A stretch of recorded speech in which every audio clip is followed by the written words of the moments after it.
atakao kufanyika kwa jina langu, je serai là. nitakuwepo. Et nous sommes plus que deux. Na tuko zaidi ya wawili. Il est déjà là. Yuko hapa mara moja. Oui, le bien-aimé. Ndio wapendwa. Parce que nous avons reçu. Neema tuliyopewa On ne peut pas comprendre. hauwezi kaelewe. Hier nous avons dit ici. Jana tulisoma hapa. Na pia nasema. Même Élie. Et même Élie. Hata Elia. Même Enoch. Hata Enoch. Ils n'ont pas eu la grâce de Dieu. Hawakupata neema kama yetu. Haleluya. Il est là. Yeye kwetu Il est yuko. déjà là. Iko tayari. Hier, ma sœur a filmé. Dada alikamata Elle n'a jamais filmé. hajawahi J'ai kukamata parlé video. un peu, elle commençait déjà à filmer. Nilianza sema kidogo Moi, akakamata je video. dis, ma sœur filme Nikasema aujourd'hui. leo dada yangu anakamata Peut-être video. parce que ma sœur n'est pas là. Pengine kwa sababu dada Parce que hayuko. comme Dada Jolie n'est pas là, Kama dada Zolia c'est hayuko. elle qui filme souvent. Wao ndio Mais wanapenda. hier, quand je parlais, Lakini jana wakati nilikuwa nasema upako mkuu. et ma sœur filme. Na dada akakamata video. Avant que je ne parle, Na mbele niende elle m'a montré. akanionyesha. Et donc, la colonne de feu. Na nguzo ya moto mkuu. Ça tournait ici. Hivi nazunguruka. Ça venait là, jusqu'à la Ilikuja table, hapa. jusqu'à le piano. Ikaenda pale. C'est venu chez moi. Ikakuja kwangu. Et c'est venu entre moi Ikaenda et katikati le yangu na ndugu Bobo. Ilikuwepo. Et aujourd'hui, il est là. Na leo yupo. Il est là. Iko. Vous allez le voir. Mtamuona.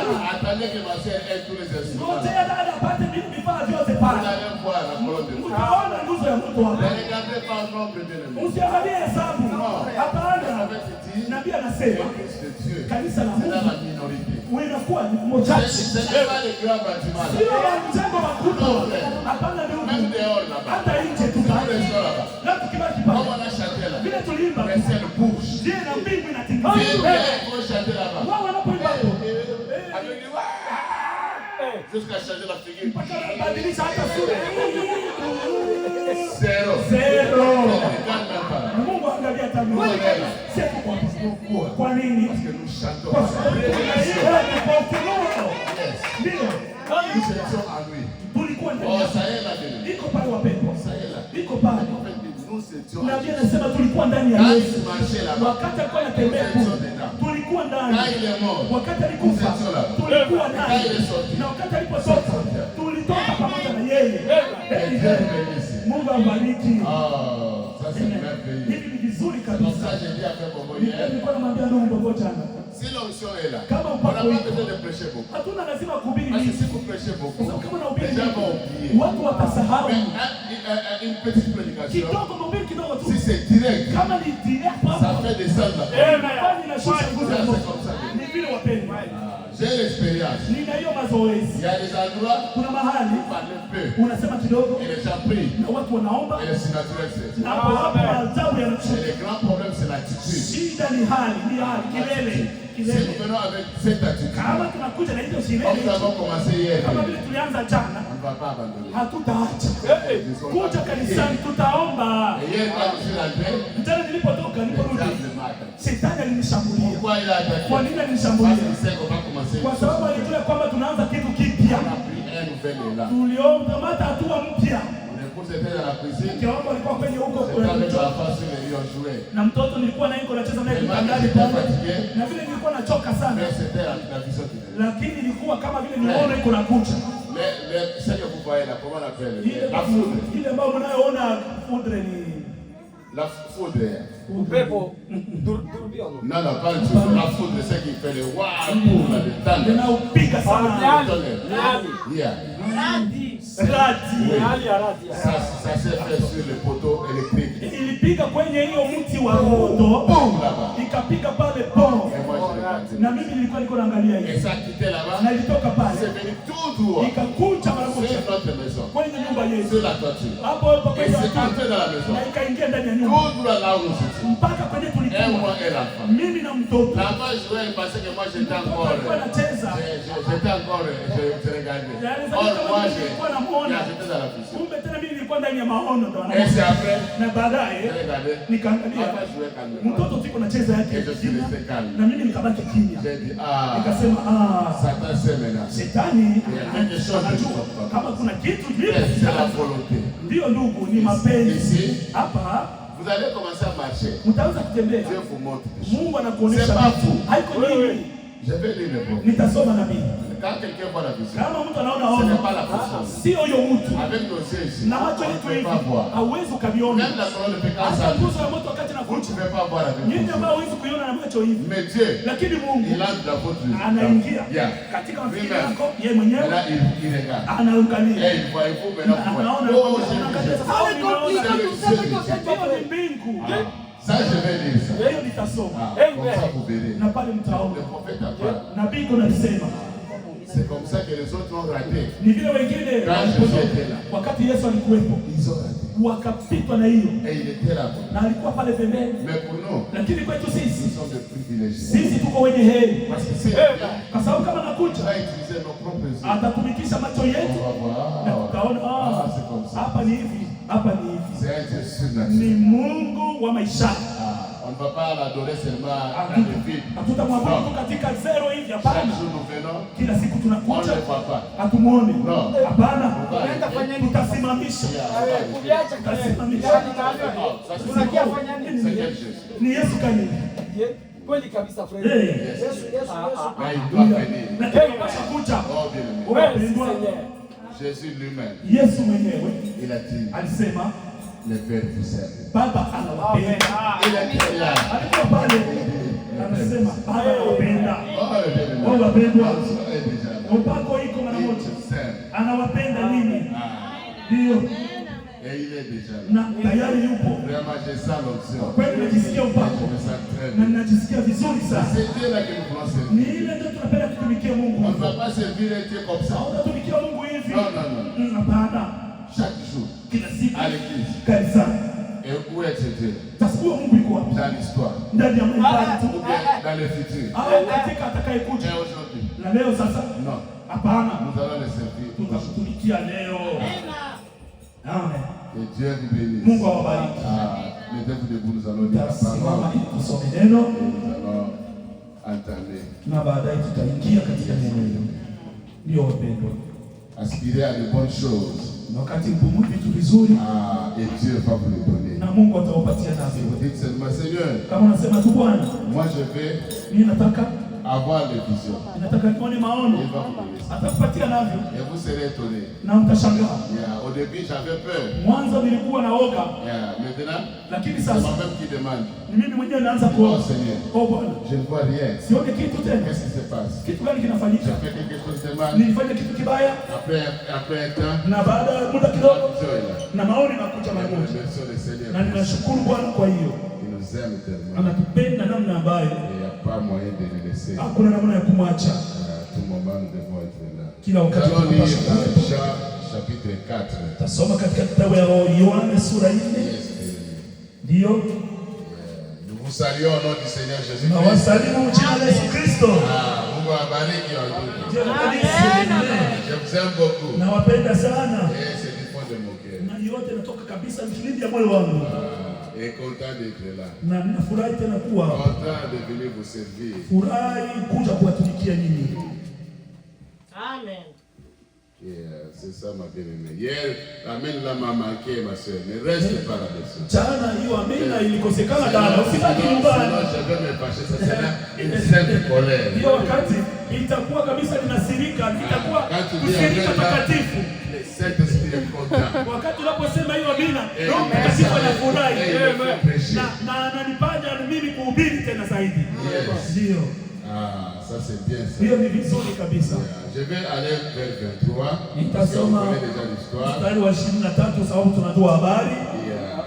On va aller à 23 et 23. C'est là où je vais tirer mon sujet. Ni pale nitakamata somo langu. Na baadaye je vais commencer à rentrer un peu. Nitaanza kidogo. 23 et puis vous allez vous asseoir. 23 kisha mtaketi. Nous on va continuer. Na sisi tutaendelea. Ndio wapendwa. Ndio. Chapitre 4, 23. Yohana 4:23. Mais l'heure vient et elle est déjà venue où les vrais adorateurs adoreront le Père en esprit et en vérité. Car ce sont là les adorateurs que le Père demande.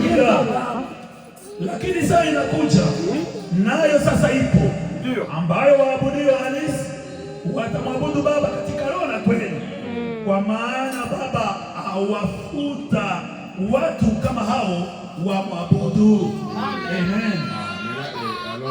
Alors avec 22, Jésus dit, vous adorez ce que vous ne connaissez pas. Nous adorons ce que nous connaissons. Car le salut vient des Juifs. Le grand Jésus. Nini mnaabudu msichokijua? Sisi tunaabudu tukijuacho, kwa kuwa wokovu watoka kwa Wayahudi. 24. Dieu est esprit. Et il faut que ceux qui l'adorent en esprit et en vérité. Amen. Mungu ni roho, nao waabudio yeye imewapasa kumwabudu katika roho na kweli. Amen. La femme lui dit, ça c'est 25. La femme lui dit, je sais que le Messie doit venir, celui qu'on appelle Christ. Quand il sera venu, il nous annoncera toutes ces choses. Jésus lui dit, je le suis, moi qui te parle. Yule mwanamke akamwambia, najua ya kuwa yuaja Masihi aitwaye Kristo, naye atakapokuja yeye atatufunulia mambo yote. Yesu akamwambia, mimi ninayesema nawe ndiye. Amen. Verset. Là-dessus arrivèrent ses disciples qui furent étonnés de ce qu'il parlait avec une femme.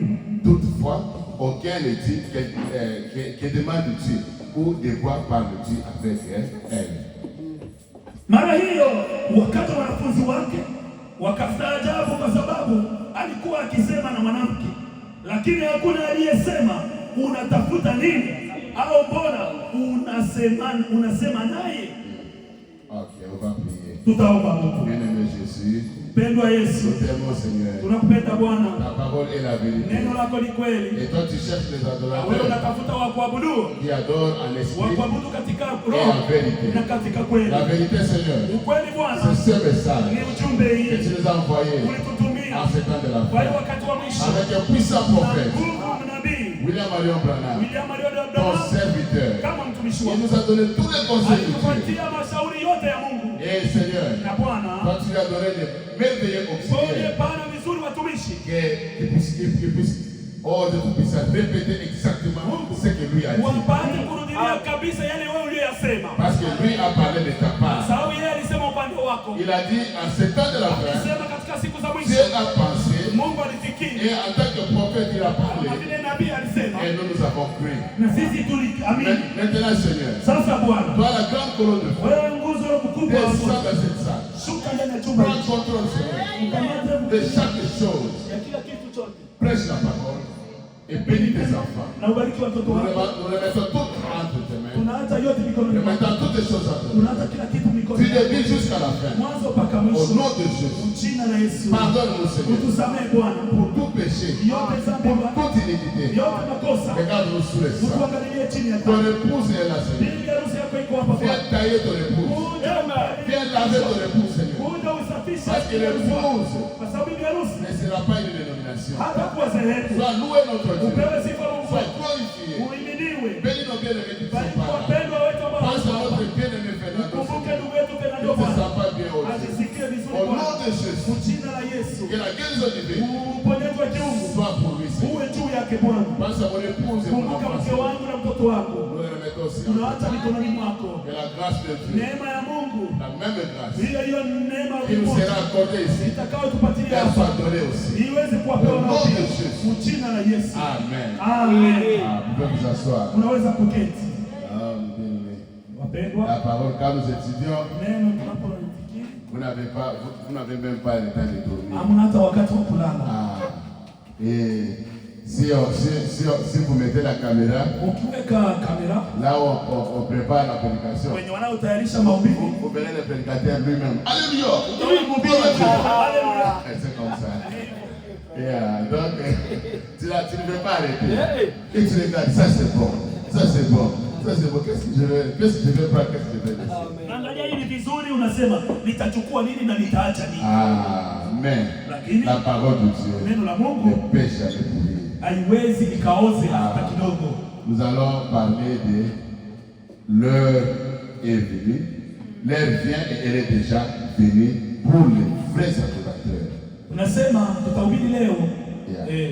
muda umekuja na uko tayari kwa wale waabudiwa wa kweli. En anglais, but the hour has come for the true worshippers. C'est ça. L'heure est venue pour les vrais adorateurs. Kwa wale waabudiwa wa kweli. Et ici, na hapa au début là-bas, hapo mwanzo c'est Jésus avec ses disciples. Ni Yesu na wanafunzi wake. Jésus, Yesu, il était Dieu dans la chair. Alikuwa Mungu katika mwili. Jésus, Yesu, le mur ici, hii kibambazi, ça ne peut pas lui faire obstacle de voir de l'autre côté. Haiwezi kumfuzia yeye wewe kuangalia upande. Quand il regarde ici, wakati anaangalia hapa, il voit là-bas. Anaona huko. Même ici nous sommes. Hata mahali tupo. Peut-être ici c'était un cimetière, on a enterré déjà ici. Pengine hapa inaweza kuwa makaburi, waliwahi kuzika watu hapa. Les années. Pengine miaka iliyopita. Non, aujourd'hui on a construit la maison, on est là. Lakini sisi tulikamata nyumba leo na tuko ndani tunaishi. Mais Jésus peut regarder comme ça. Lakini Yesu anaweza tazama hivi. Il dit là-bas il y avait le cimetière. Anasema pale kulikuwa kama kaburi. Donc Jésus il regarde avant. Nikusema Yesu anaangalia mbele, anaangalia nyuma, anaangalia saa hii. C'est la raison pour laquelle ndio maana la Bible dit que Jésus inasema kwamba Yesu est le même hier, yule jana, leo et éternellement. na milele na milele. Dans les temps anciens là, wakati wa mwili wa zamani huko, Jésus, Yesu en tant que Dieu, kama vile Mungu, il apparaissait à des hommes. Alikuwa anaonekana kwa Par watu. exemple, Kwa mfano Abraham, il apparaît à Abraham. alionekana kwa Par Ibrahimu. exemple, Kama vile mfano Moïse, kwa Musa, c'était Jésus. ilikuwa ni Yesu. Parce que la colonne de feu Kwa sababu nguzo ya que moto Moïse avait vu là, ambayo Musa aliona c'est pale pas autre chose. haikuwa kitu C'est kingine, Jésus. ilikuwa ni Mais Yesu. Jésus dans la forme Lakini Yesu katika umbo qu'il avait pris ambayo aliyochukua pour que l'œil ait possible. macho apate kuona. Oh, mes belles. Kwa wapendo wao, Le prophète dit, nabii anasema même la gloire de la Shekinah, hata utukufu wa Shekina, hiyo c'est qu'on avait mis là-bas. hiyo ambayo waliweka pale, C'était Jésus. ilikuwa ni Yesu. Seigneur qui était là. Ni yeye alikuwa pale. Et le prophète dit, Na nabii anasema aujourd'hui, leo on l'a photographié. walimchukua picha.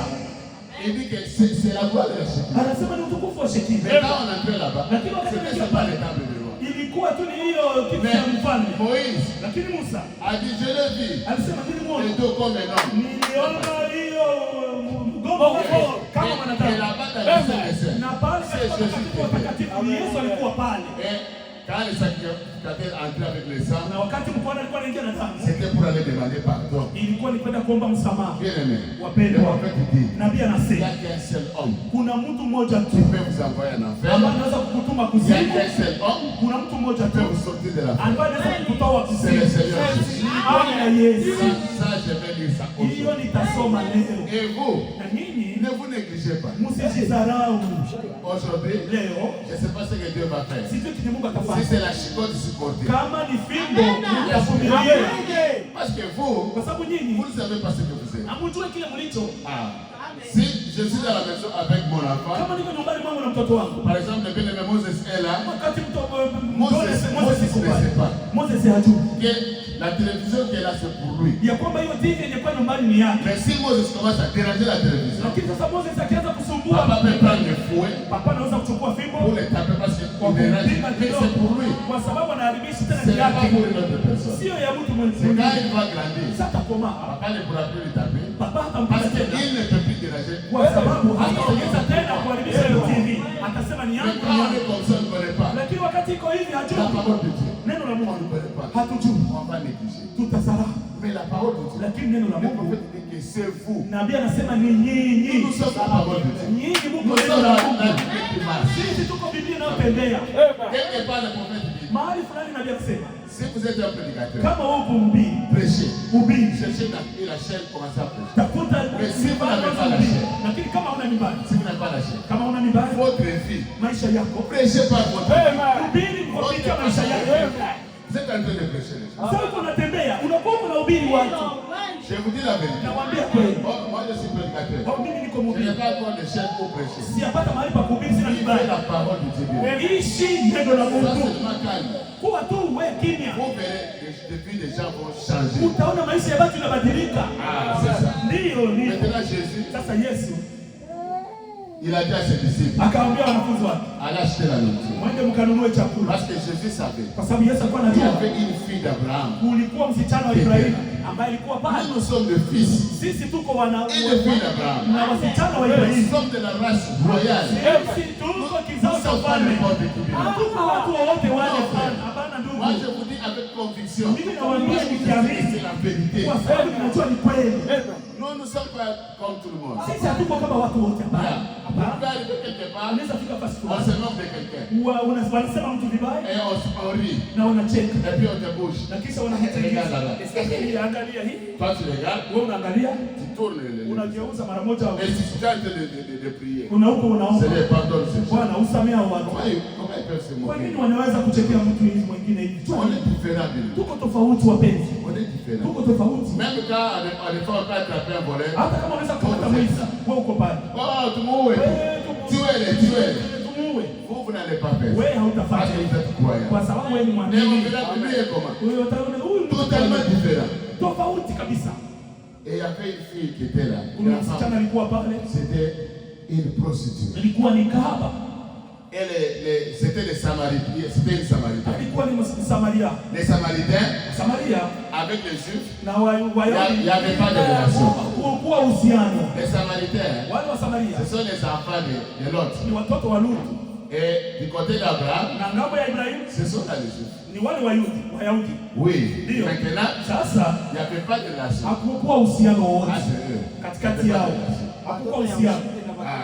Maintenant, Sasa quand ils sont arrivés, wakati walifika, Jésus a dit, hey, Yesu akasema, allez acheter la nourriture. mwende mkanunue chakula. Et arrivé Na là-bas, kufika huko il dit à la femme, akamwambia mwanamke, femme, mwanamke, donne-moi à boire. unipatie maji. Jésus n'avait même pas faim. Yesu hakuwa hata na njaa. Il n'avait même pas soif. Hakukuwa hata na kiu ya maji hapana. Mais il voulait seulement capter ce. Lakini alitaka kamate roho yake. Parce que s'il avait besoin d'eau, Kwa sababu angekuwa anasema maji, il pouvait faire autrement. ingelifanya namna nyingine. Mais lui, il voulait seulement parler. Lakini yeye alitaka azungumze na Il wewe. pouvait dire à Pierre, allez chercher moi de Anaweza l'eau. mwambia pia Petro, "Nipatie maji." Hakuna lazima ya maji. Mais il a dit, hey, faut. Lakini akasema, "Okay, mwende mkanunue Et ils chakula." sont partis. Na walienda. L'homme pour la nourriture. Mtu juu ya chakula. Ah, non. C'est comme ça qu'Esaïe a parlé le droit de Ni naissance. vile Esau aliweza kurudisha uzao wake wa kwanza. Seulement Supu. non, c'était seulement, comment on appelle encore? Mboga ya mchungu. Mboga ya mchungu. Regarde-moi ça.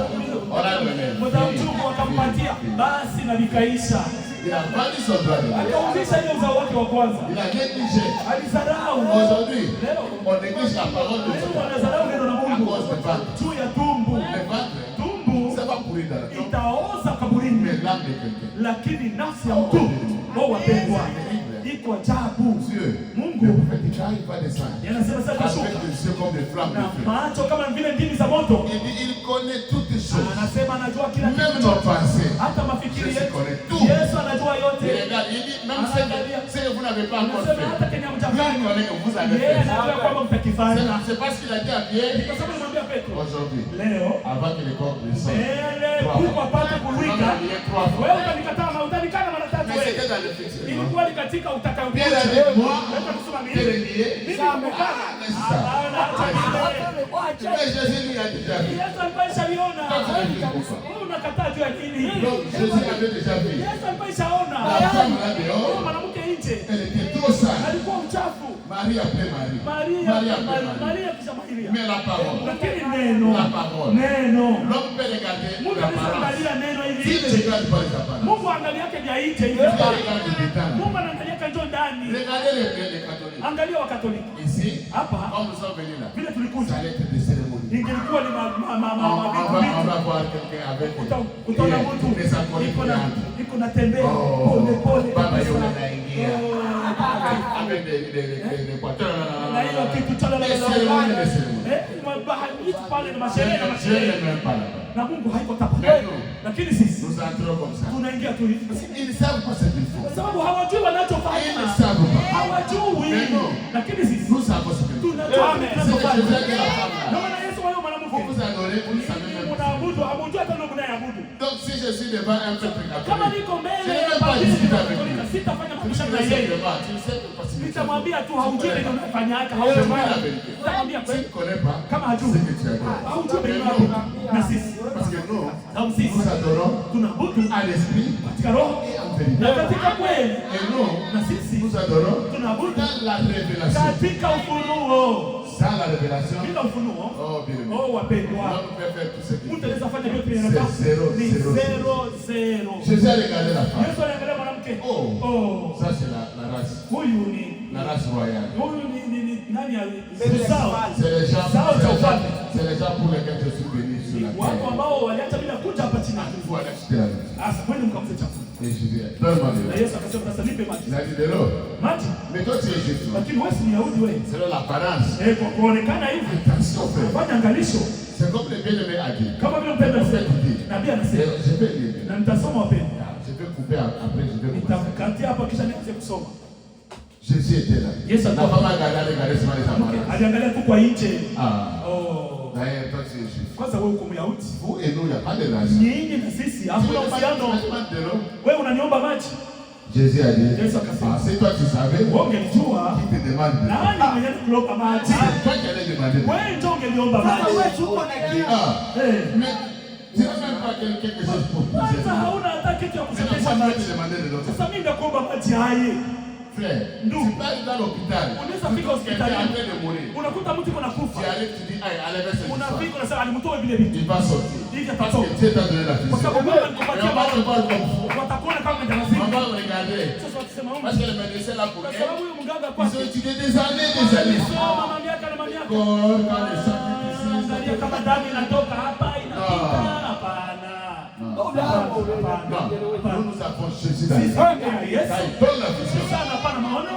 quand nous regardons dans la Sasa parole, tunaangalia ndani ya neno. nous tenons là. Tunabaki Nous hapo. restons là. Tunasimama hapo. Et souvent Dieu, Na wakati mwingi Mungu il agit quand les choses sont compliquées. anatendaka wakati ambapo vitu vinakuwa Il havieleweki. n'agit pas quand les choses sont... Mungu Tout va atendake bien. wakati Non. vitu vyote vinaendeka vizuri. Hata Mungu. Ah, aujourd'hui je vais parler. Vous allez écouter. Leo nitasema mtaona. Jésus l'a regardé. Yesu alimwangalia. Donne-moi de l'eau. Nipe maji. Toi tu n'as même pas un sol. Sema wewe kwanza hauna tabirika, wewe kwanza kushota maji. Donne-moi d'abord de ça. Akasema sasa Est-ce que toi tu es plus grand? mtani wewe uko Les mkubwa. hommes c'est toujours comme ça.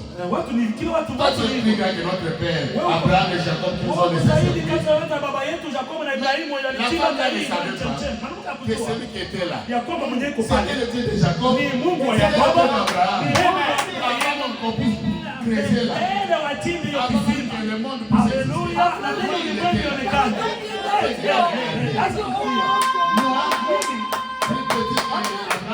Ibrahimu watoto wadogo wa Ibrahimu na Yakobo. Tu connais d'abord les choses de Dieu. Unajua vitu vya Tu Mungu. connais Abraham. Unajua Tu Ibrahimu. connais aussi Jacob. Unajua na Yakobo.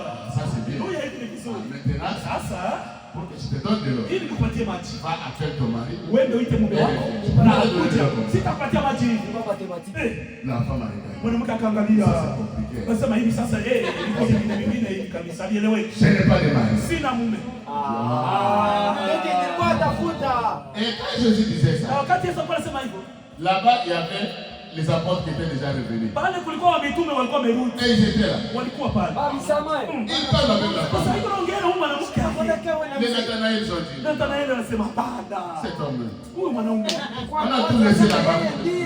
Tuliacha vyote. Est-ce que la femme l'a vraiment? Même ils ne vont même pas. Huyu mwanamke haona hata. Ça, c'est une prostituée. Kahaba mkubwa. Mais Philippe, toi, vraiment. Mais, Lakini quand il a dit, va chercher ton mari. wewe utafute mume. La femme a dit, je n'ai pas de mari. Mwanamke akasema sina mume. Il a dit, voilà. Anasema usunaona. Oh non, hapana. le prophète là, Oh, wewe nabii. il peut voir des pensées des gens. Anaweza ona des mafikiri secrets ya des gens. watu. Maintenant, il est là devant la femme. Iko pale Comment mbele. il ne sait pas que la femme l'a dit? Namna gani ya kujua kama huyu mwanamke ni kahaba? Hey. Pierre, on s'est trompé. Hivi tutanganya. On va reprendre le sujet. Akasema yeye tutarudilia tena Non, kuloa. on va Wewe si tulizania La tulishapata. parole était là. Neno ilikuwa En pale. train de discerner les Iko pensées. tunaangalia nyoyo ya watu. Et la parole, c'est comme une épée. Na neno ni kama upanga. Inaingia. Inageuka izee inageuza. Et la parole Na neno a dit, femme, nasema mwanamke. c'est là que tu as dit vrai. Pale ulisemesha kweli. Ah, ils ont dit, ça c'est... Tu en as eu 5. Ulikuwa na watano. Et même le 6e que tu as eu, Na tena ule wa sita mwenye umeacha nyumbani. ce n'est pas ton mari. Haiko mume wako. Les choses ont changé. Vitu vikabadilika. Il connaît même qu'elle a laissé Anajua hata kama niliacha wale nyumbani. Anajua tena nyumba Dès yake. que vous êtes là, Vile mko hapa. il vous connaît. Anawajua. Na mahali unapoishi. Anajua. Nous marchons avec la lumière de l'étoile. Nous avons reçu la véritable parole. Celui qui a prêché ce message, dans la Bible, c'est dans Malachie 4. C'est le prophète qui devait venir. Et le prophète là, c'est l'homme. Parce que Dieu utilise l'homme. Mais les messagers, c'est le Saint-Esprit. Le messager de cet âge, c'est le Saint-Esprit. Et le Saint-Esprit ne peut pas venir. Le messager, c'est le Saint-Esprit. C'est lui le messager. L'âge de l'alliance.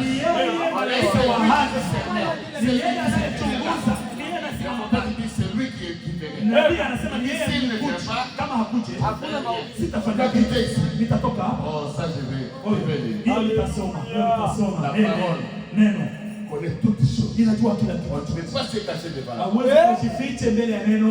La parole a dit, toi tu as eu 5. L'autre que tu as là, ce n'est pas ton mari. Les choses sont terribles. Elle a dit oui.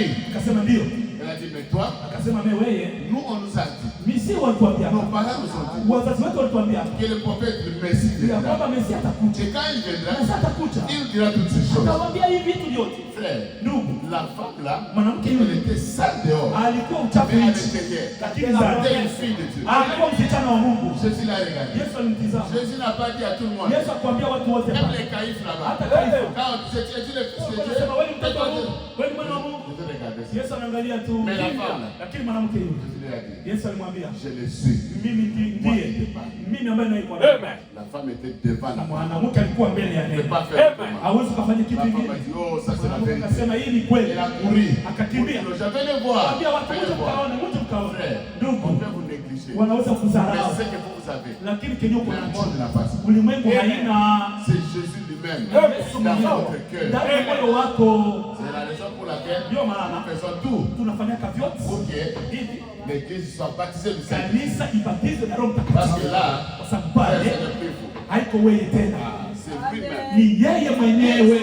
Ça, je vais lire. Le prophète dit que s'il ne vient pas, je vais quitter les Parce que vous voyez les gens. Oh non, les frères Banam. Non, non.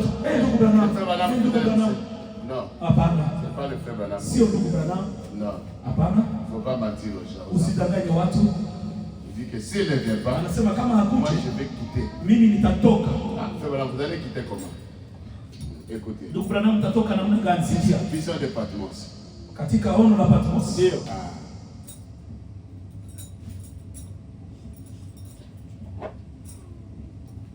Vision de Patmos, paragraphe 19. Paragraphe yake ya 19. Yes.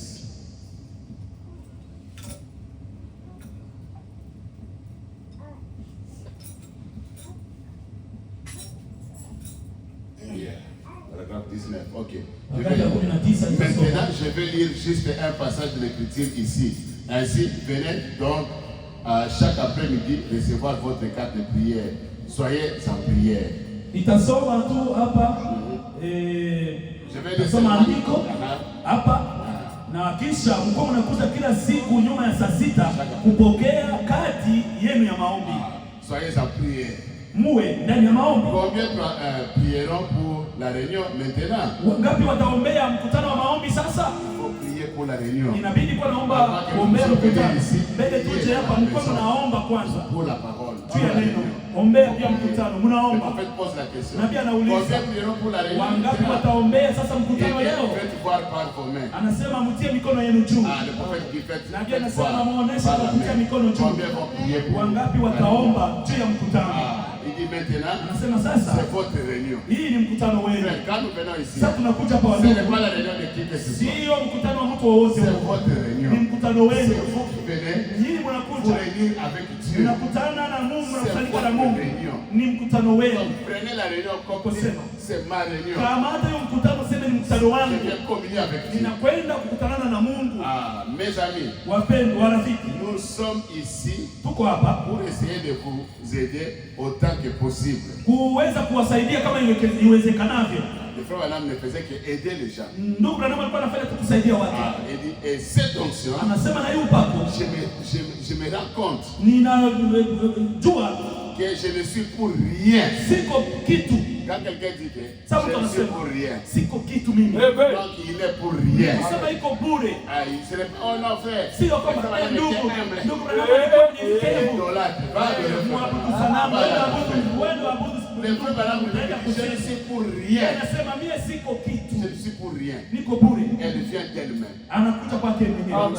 Upako Ça venait d'elle-même. ilikuwa anakuja kwake Et mwenyewe. l'onction c'est qui? Na upako ni nani? C'est Jésus. Ni Yesu. Jésus venait de lui-même. Yesu alikuwa anakuja kwake mwenyewe. Il descend dans la rue. Anashuka ndani ya mkutano sana pesa. S'il ne veut pas, Kama hapendi il ne vient pas. hatakuja. Comme nous sommes là. Vile tuko hapa. S'il veut, Kama anapenda il vient à la rue. anakuja. C'est comme ça. Ni hivyo. L'onction, Upako cette onction, hiyo upako. maintenant je n'allais pour rien. Najua kwamba siko kitu. Elle vient d'elle-même. Anakuja kwake Si mwenyewe. elle ne vient pas, Kama hakuje quittez l'espace. nitakotoka mimbari.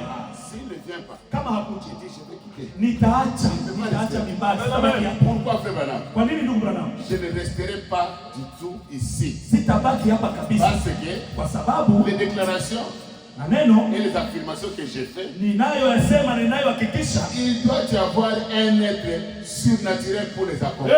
anapaswa kuwa maishara yule anayeyatimiza. Yes. Et il dit, Na anasema l'homme ne peut pas le faire. mwanadamu yeye hawezi akalifanya hivyo. Frère Branham, c'était un homme comme nous. Ndugu Branham Mais alikuwa seulement mwanadamu Dieu lui kama a donné sisi, un don.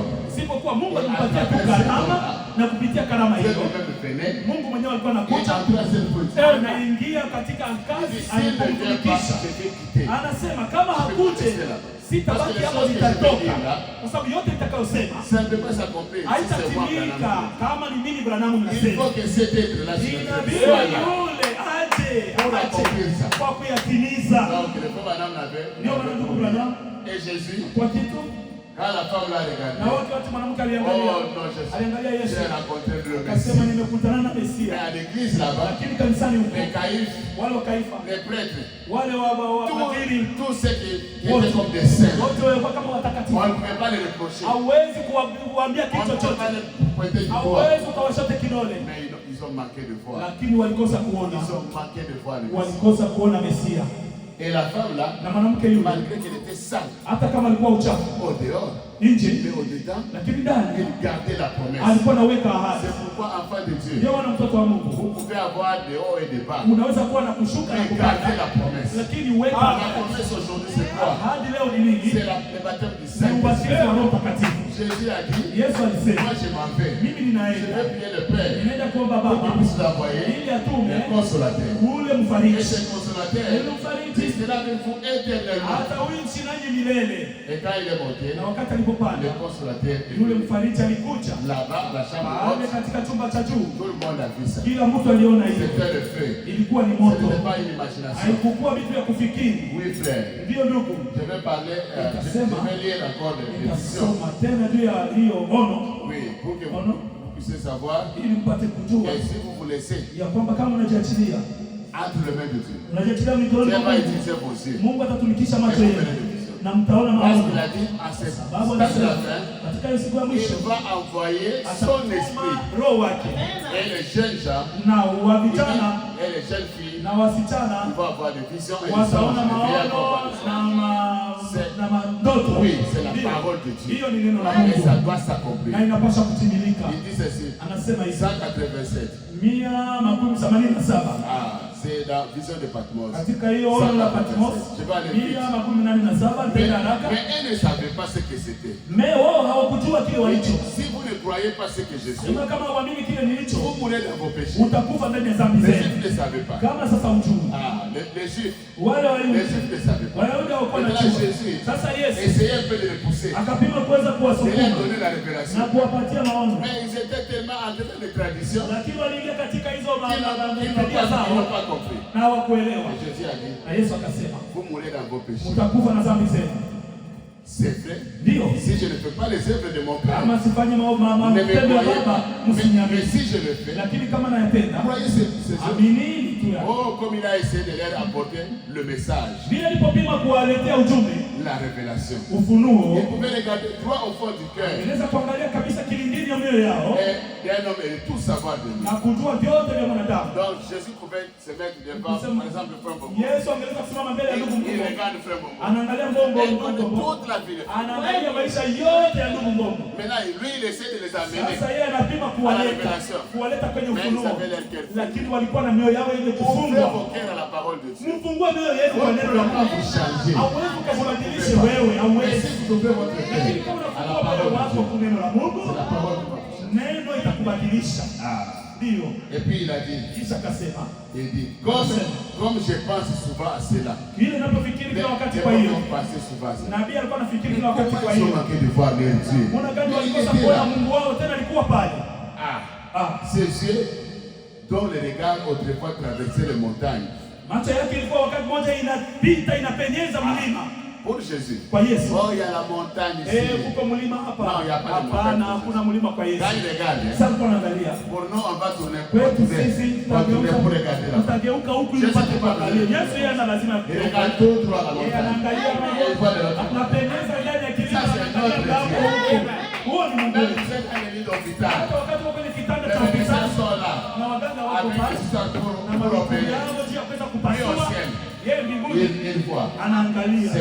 Anaangalia msichana wake. Dans son cœur, elle croit. Moyo wake anaamini. Elle croit la guérison divine. Anaamini uponyaji wa kiungu. Avant qu'on te touche. Mbele wa kuguse. Dehors. Nje. Dehors. Ils vont dire que on a vu. Watasema tu On va faire le dernier scanner.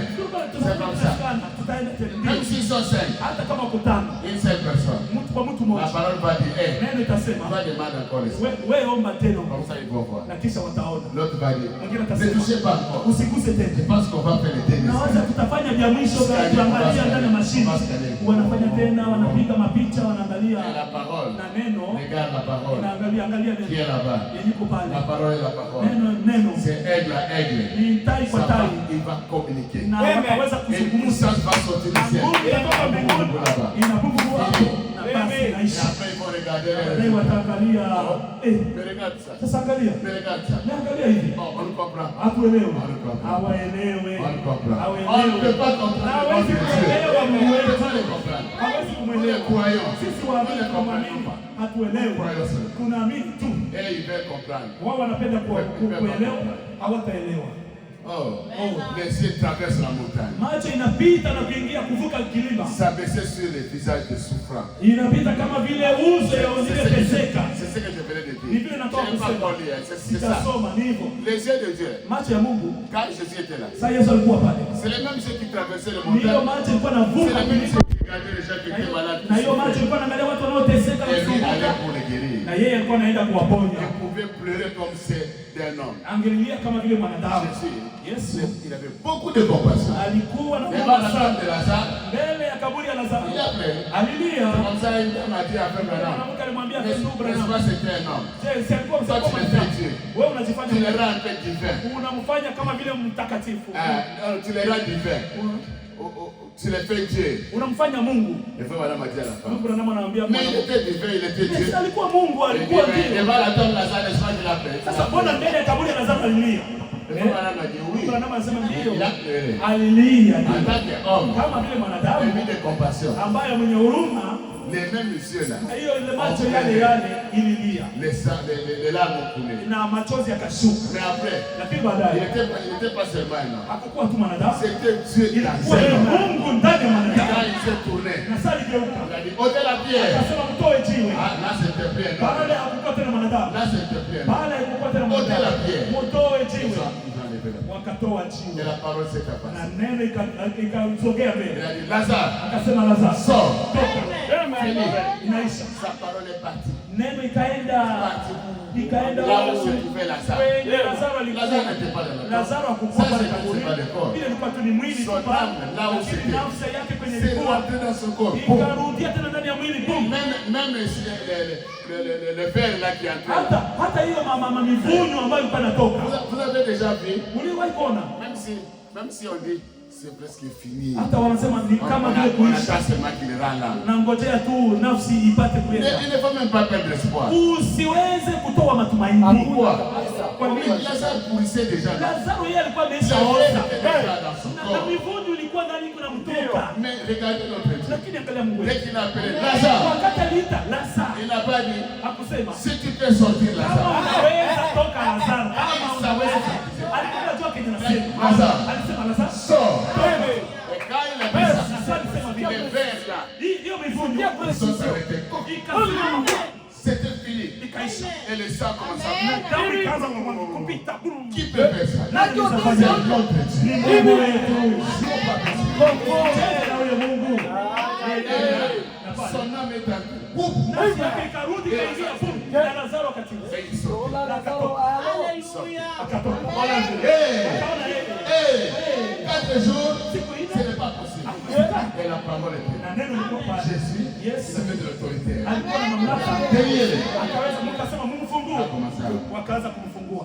Bien-aimé, Wapendwa, dès que nous sommes là, vile tuko les hapa prédicateurs, wahubiri, nous sommes au service du commandement. tuko kazi ya komanda ule ambaye anayetusukuma. Les brebis que vous êtes là, Kondoo vile mlivyo, vous êtes comme de Lazare dans la tombe. mko kama vile wa Lazaro Dieu katika donne la kaburi. parole. Mungu anapana Il dit tu dois prêcher ça. anasema utahubiri Et cette parole-là, na hiyo neno c'est la voie pour aller chercher kwa kwenda ces enfants. kutafuta watoto wake. Maintenant, on vient ici. Sasa nakuja hapa C'est pas lui. kama nasema hivi, Non, non, frère Lazare ne sera pas. ndugu Lazaro hatafurahi. C'est la Nabii anasema utakuwa mtumishi mbaya. Si c'est A, c'est A.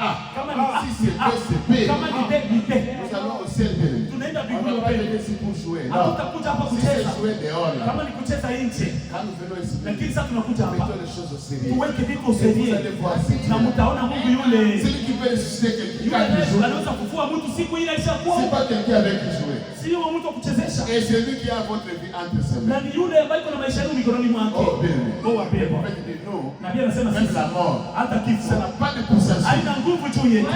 Je vous dis la vérité. Nawaambia kweli. Vous allez dire à la mort, Mtaambia kifo. attends, Rudi huko. moi je dois servir mon Dieu. Mimi nitamtumikia Mungu Si wangu. vous ne servez pas Sasa Dieu, kama si mtumikia la mort vient, kama kifo vous inakuja, allez faire quoi? utafanya nini? Il va dire, moi je vais rester. Mais c'est Utasema nini pourquoi? ubaki juu ya Vous nini? regardez la télévision, Unajua angalia TV, vous regardez Facebook, tu angalia Facebook na TikTok. la mort va te poser. Mauti itakukamata na utaenda. Mais si toi, Lakini kama wewe tu sais ce que tu es. unajua kile ulicho. Non frère, Hapana ndugu. la mort quand ça vient, Kifo sasa inakuja. tu vas aller Utacheka. dans les cabinets de médecins, Katika huko ofisi za waganga tu n'as que 2 heures pour vivre. watakwambia una saa 2 tu Tu ya n'as que kuishi. 6 mois pour vivre. Una miezi 6 tu Toi, uishi. toi, tu vas aller seulement. Wewe utacheka tu. Donc, frère, Dr. non, Muganga. ça c'est selon vous. Ile ni wewe, Mais moi, lakini mimi je suis la race royale. mimi niko Abraham. kabila ya Ibrahimu ya Yes. ufalme. Dans peu de temps, Kwa muda kidogo il va venir me prendre. atakuja kunichukua.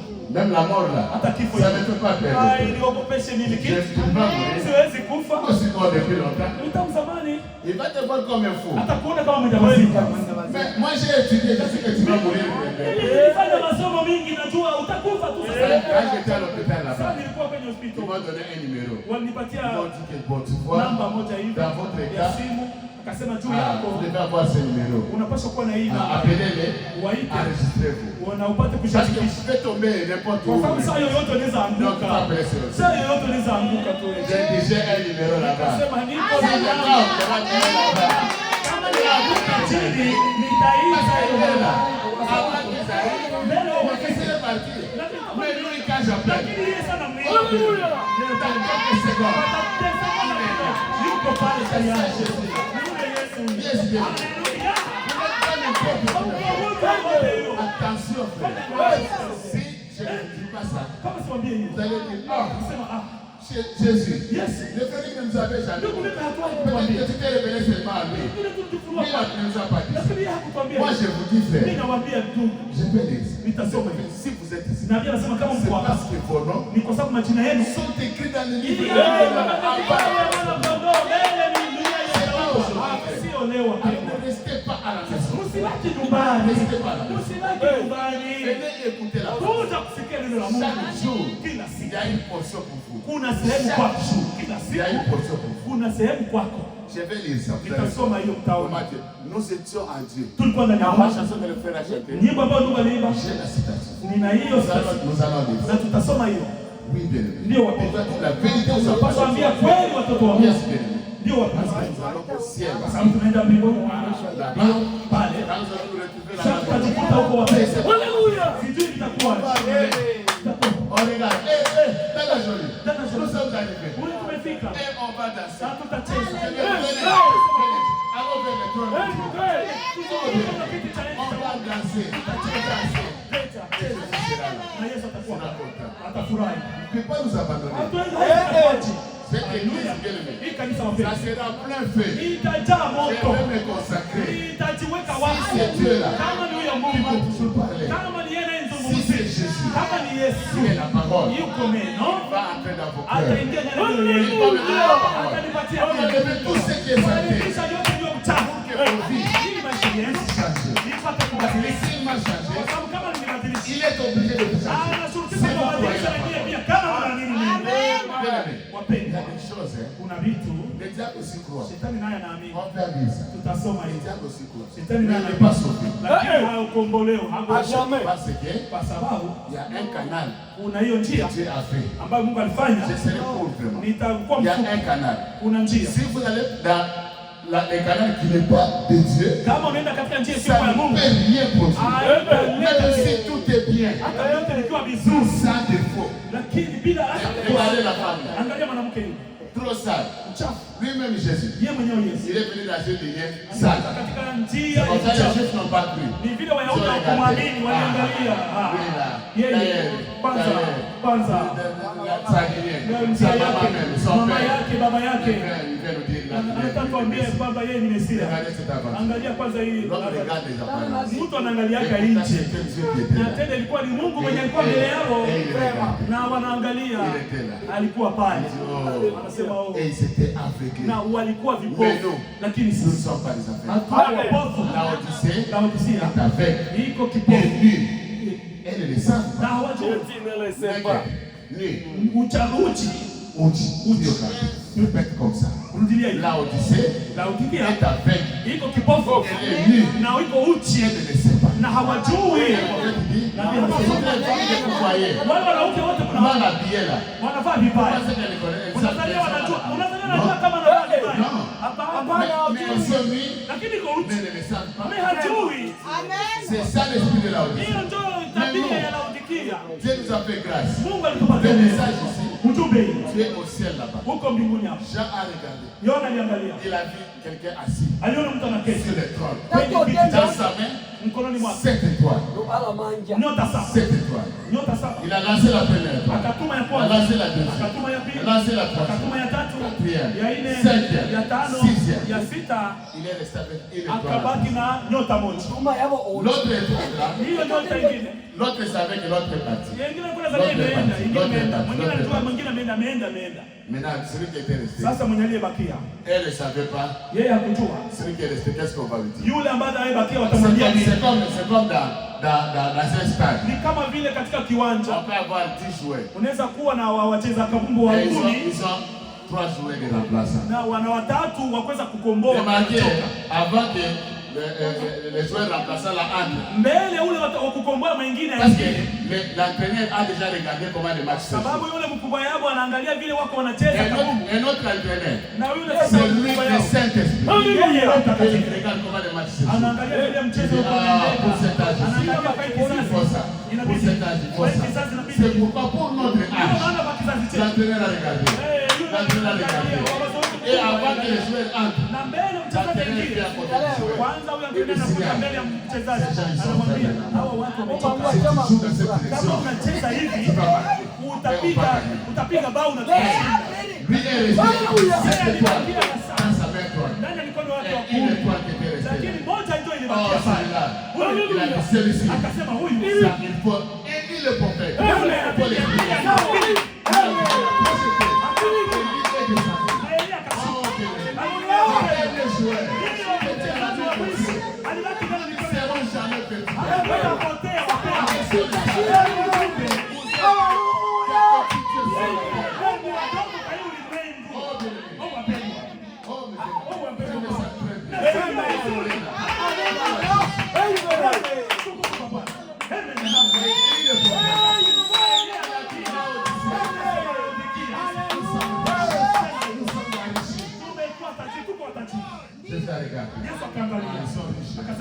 alipohubiri akasema hawajui.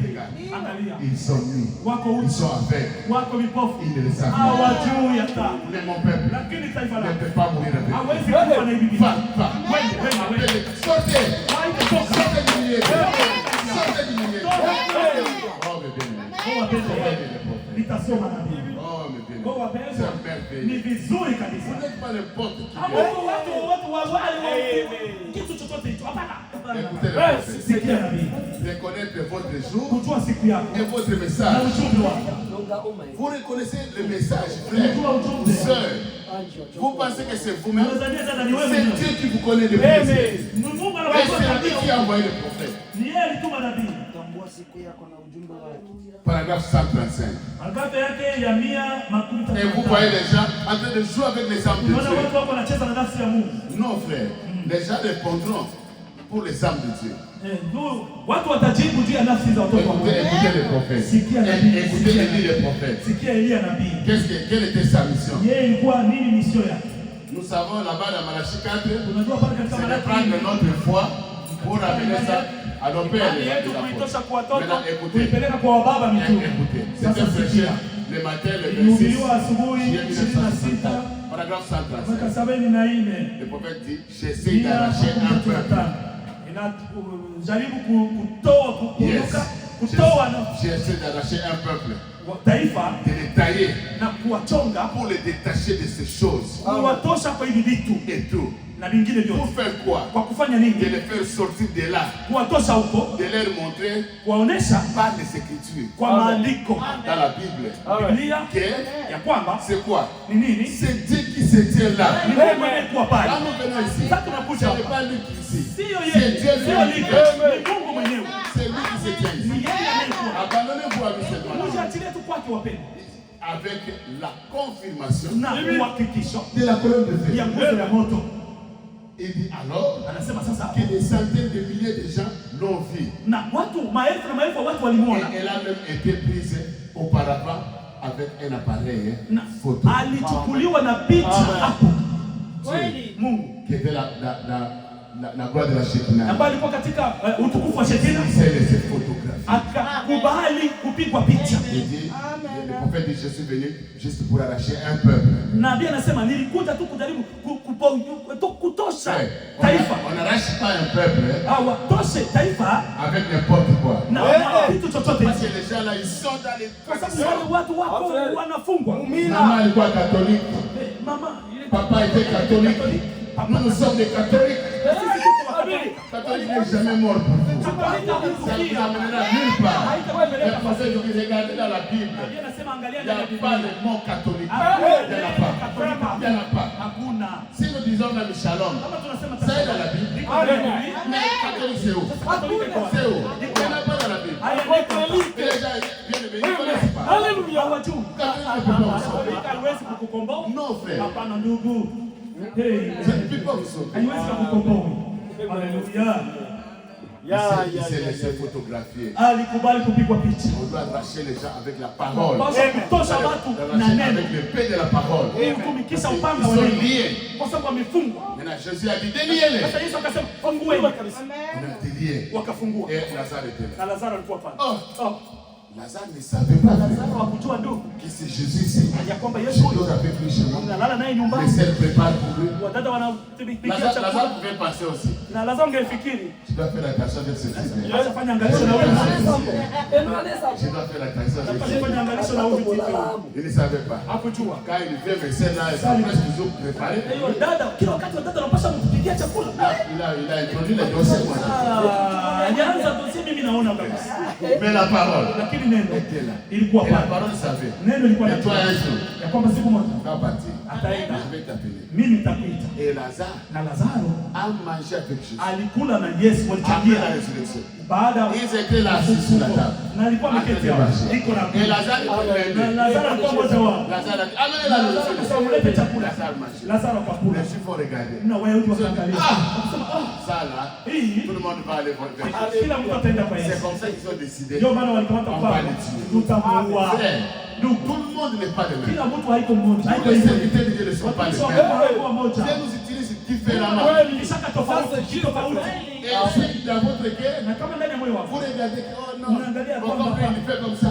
Les gens vont aimer. Non, frère. Non. On va aller lentement. On va aller lentement. La parole a envoyé l'esprit d'Élie pour nous arracher de bêtises. Et Élie est réellement venu. Élie est venu avec la confirmation de la colonne de feu. Et la colonne de feu, le prophète dit, quand ça parlait ici à la rivière, on n'avait pas pris de photos. Mais il dit après, il dit, on vient même de prendre la photo il y a 2 semaines passées. Yes. Ça, on peut dire ça. Oui, comme ça, vous savez que nos frères disent la vérité.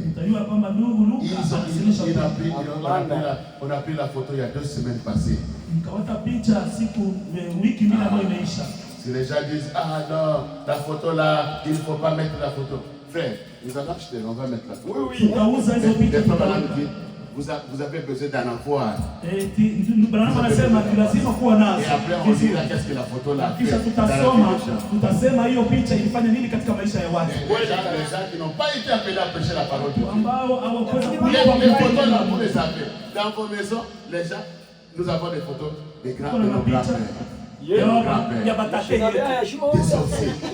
Des sorciers. Mais on a des photos dans la maison.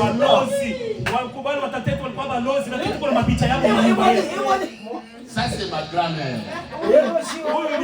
C'est la diable.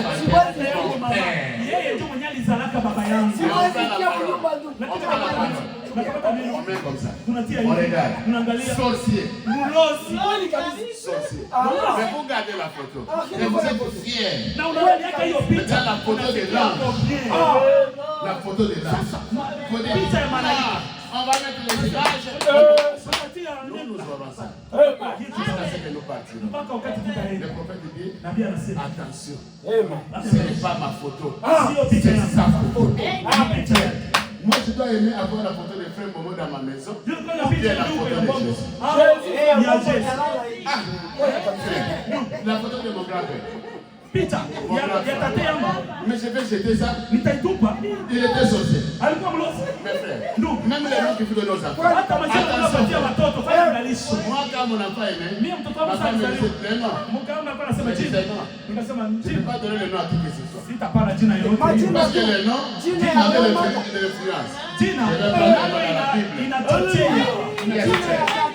Vous allez donner le nom de votre maman. Elle était sorcière. Et l'enfant a grandi avec l'influence de cette maman.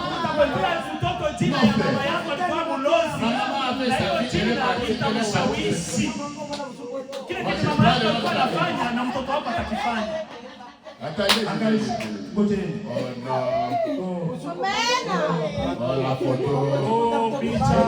photo. Vous avez peur de la photo. Nous marchons avec la lumière de l'étoile. On n'a pas peur de la photo. Alléluia. Yes. Ça c'est bien aimé. Ça dit le prophète. Pour que votre foi ne soit pas fondée ce que la parole dit. Dieu est dévoilé. Paragraphe 367. Je prends au milieu. Paragraphe 367. Je prends au milieu. Ceci pour voir cette glorieuse lumière de la Shekinah. Tant que spirituel que physique. La lumière dans là-bas. Quand ils entraient là-bas, il y avait une petite lumière. Et cette lumière-là, ce n'était pas la lampe comme ça, non. C'est seulement la gloire de Dieu qui était là au-dessus.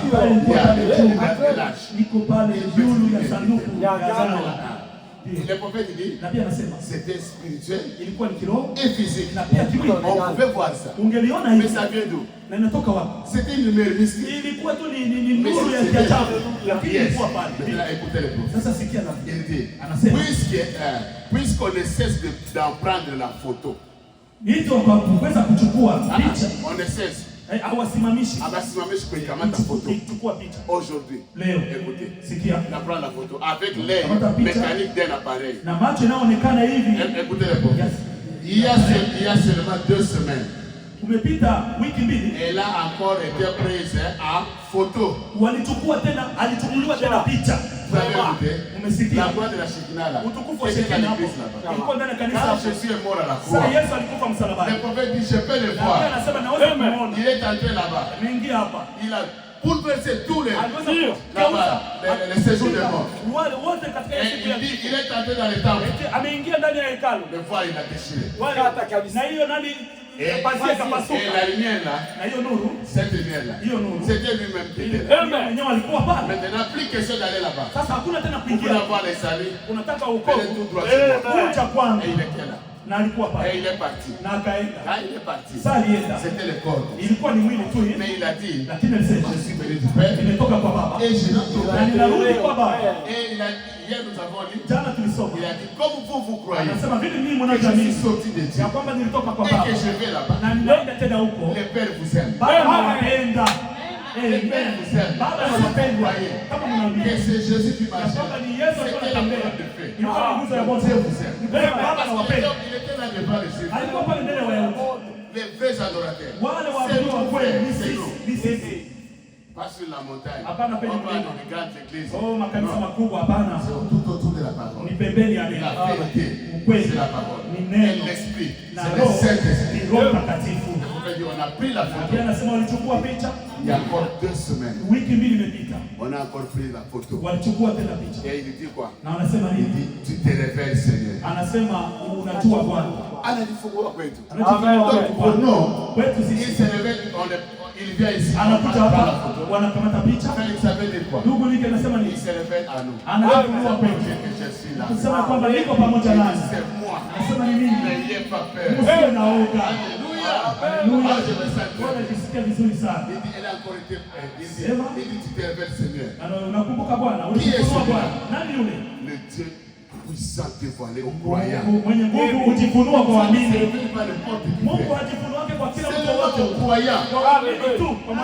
croyant. Pas les croyants frontaliers. Mais pour les croyants, Dieu est voilé. Jésus peut venir ici pour les croyants. Il ne peut pas même voir que ça c'est Dieu. Mais pour les croyants. Il dit là, pour les croyants, il est dévoilé. Dieu s'est caché pour nous.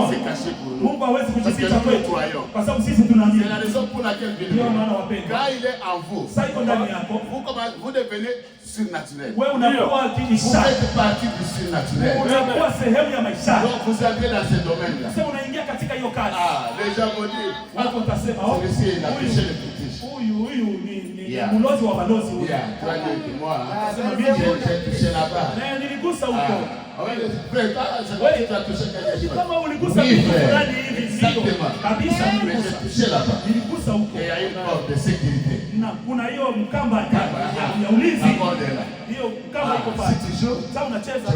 Ninaingiza kidogo mkamba. Le diable ne peut pas se mettre. Il ne peut pas jouer avec nous. Cheza na sisi. Le diable va jouer là-bas. Shetani atacheza avec nous. Kina sisi. C'est que c'est là il peut. Atajua huyu anajua nini. Quand il va venir, il est écrit. Il est aussi écrit. Et vous connaissez votre position. Je suis un enfant d'Abraham. Je suis de la race royale.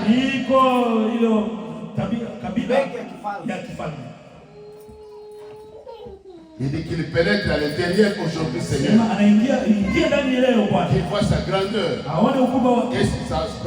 la grande splendeur et sa gloire. Et l'air qu'elle soit changée avant même que nous revenions le soir. Là, il est en train de prier. Et il a dit, la colonne de feu là, la voix de la Shekinah. Quand c'était là-bas, personne n'avait pris la photo. À l'époque, il n'y avait pas de caméra. Mais maintenant, il s'est laissé photographier. Alijiacha akakubali wampige picha. Il dit ce n'est pas ma photo. Anasema sio picha yako. C'est sa photo. Ni picha yake yeye. Et les gens, ils vont parler Oh non, la photo là. Oh, hiyo picha, hiyo. Ne faut pas regarder ça. Sipata kuangalia hiyo. C'est le Saint-Esprit qui nous conduit. Roho Mtakatifu anayetuongoza wapendwa. Et nous devons être scellés. Tunapaswa kuwekwa muhuri parce que nous croyons. Kuwekwa muhuri ndani Et nous suivons l'étoile. Na tunaendelea kuangalia nyota. Souvenez-vous, l'étoile ne peut pas nous diriger à un faux endroit, non. Nyota haiwezi kutuongoza kwa mahali pabaya pale. Pour nous, kwetu sisi nous sommes des fils. Tuko wasichana na wavulana wa Mungu. Il ne peut pas nous perdre. Hawezi akatupoteze.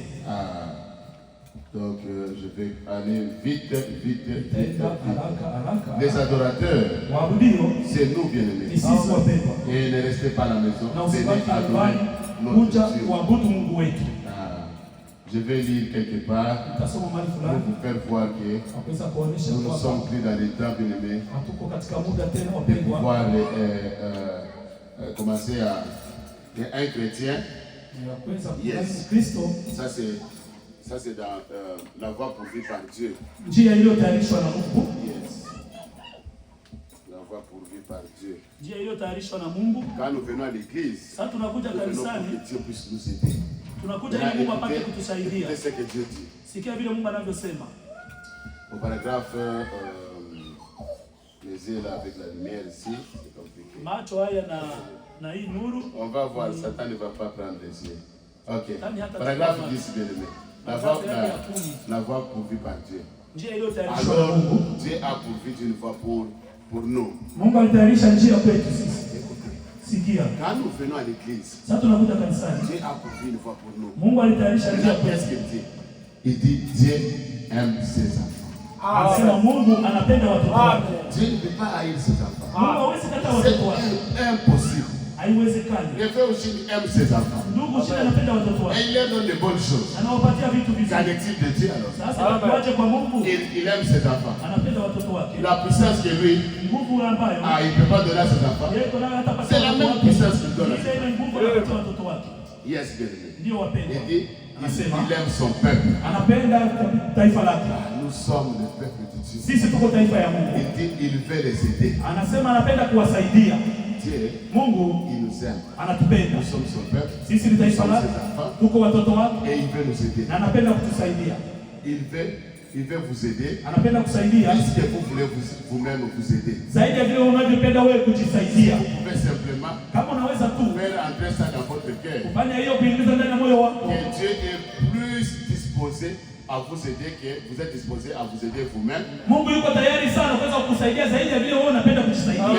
il a une voie. Et sa voie est l'unique moyen par lequel il agira. Vous devez accepter ses conditions à lui. Pas vos conditions à vous. Ses conditions. Vous voulez que ce soit d'une certaine manière. Mais il le donne d'une autre manière. Écoutez. Allez écouter comment Satan aussi croit. C'est que Satan croit là. C'est pas la même chose avec nous. Écoutez. Paragraphe. Je vais aller vite.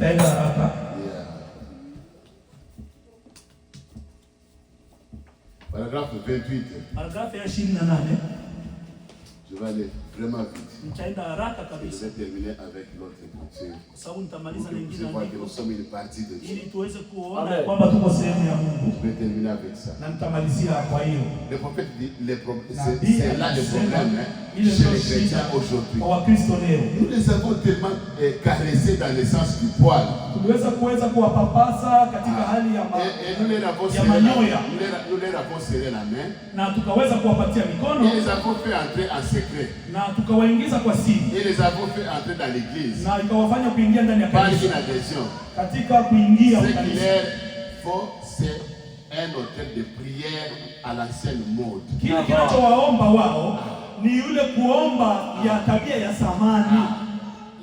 Ce qu'il nous faut aujourd'hui, c'est l'hôtel de prière à l'ancienne mode. Nous devons prier. Non, kaka uje kuja kanisani. Hapana. Nous avons besoin de la prière à l'hôtel. Allons lentement. Et on va terminer à l'ancienne mode. Et où ils prieront jusqu'à exaucement. Mpaka kukubaliwa. Donc pas prier pour prier, non. Sio kuomba tu ya kuomba. Unaomba mpaka wakati Mungu anakubali maombi yako. Kuomba tutaomba modeli ya zamani na Mungu atakuja na atatusikia. Yes, jusqu'à exaucement. Mpaka kukubaliwa. Mpaka wakati en se dépensant, ils suivent la voie pourvue par Dieu. Mpaka wakati wataka kukamata na kushika hiyo njia iliyotayarishwa na Mungu. Jusqu'à ce qu'ils se libèrent du monde. Mpaka wakati ambapo wataweza kujikomboa na ulimwengu. Le problème aujourd'hui, shida leo, c'est qu'ils mettent leur nom sur les registres et adhèrent à l'église. Wanajiweka kwenye majina yao kwenye kitabu ya kanisa na wanaingia ndani ya kanisa. Et ça s'arrête là. Na wanasimamia hapo. Mais la voix de Dieu, lakini sauti ya Mungu, njia ya Mungu, njia iliyotayarishwa c'est de rester là, ni kubaki hapo et de vous frayer un passage na kuweza kutukatia njia jusqu'à ce que Dieu vous donne mpaka wakati Mungu anakupa la nouvelle naissance. Anakupatia kuzaliwa On upya. restera prier ici Tutabakia tunaomba jusqu'à ce hapa que nos vies changent. mpaka wakati maisha yetu On va itabadilika. sortir là-bas, Tutatoka hapa la nouvelle naissance. upya, maisha mapya. Yes. Ndio. C'est tout à fait exact. Hiyo ni kweli. Faites-les sortir. Fanya hiyo mtowe. Et ça les tuera. Na itawaua. Maintenant il dit, sasa nasema c'est là le problème aujourd'hui chez les gens. Shida leo kwa watu. Une nouvelle naissance, uzaliwa upya. Ils évitent tout ça. Hiyo wanaiepuka. Hawaipendi. Hawaipendi. Ils n'aiment pas ça. Wanaikwepa. Hawapendi hayo. Na ndio nasema c'est quelque chose à la nouvelle naissance. Walitia kitu fulani kuna nafasi ya kuzaliwa mara ya upya. Les gens doivent naître de nouveau. Na hata watu wanapaswa zaliwa upya. Hapana. Hapana. Nenda kanisani sasa ya kabila fulani. Sio tuko watu ya kabila fulani, sio tuko ba fulani. Hii ni kanisa yenu, si tuko ba fulani, tuko ba fulani. Munguye. Mwingie. Le diable, Shetani, il sait comment vous pousser petit à anajua petit. namna gani ya kuwasukuma pole pole Dans la ferme, mpaka kuzimu mais il pum, vient encore. na kisha anakuja tena pole pole, analeta wengine mpaka kuzimu pum. Kwa nini? C'est pas le canal approprié. Kwa sababu haiko njia hii ndio iliyotayarishwa. Ça vous montre la parole. Njia iliyotayarishwa inakuonesha ndio neno. La parole.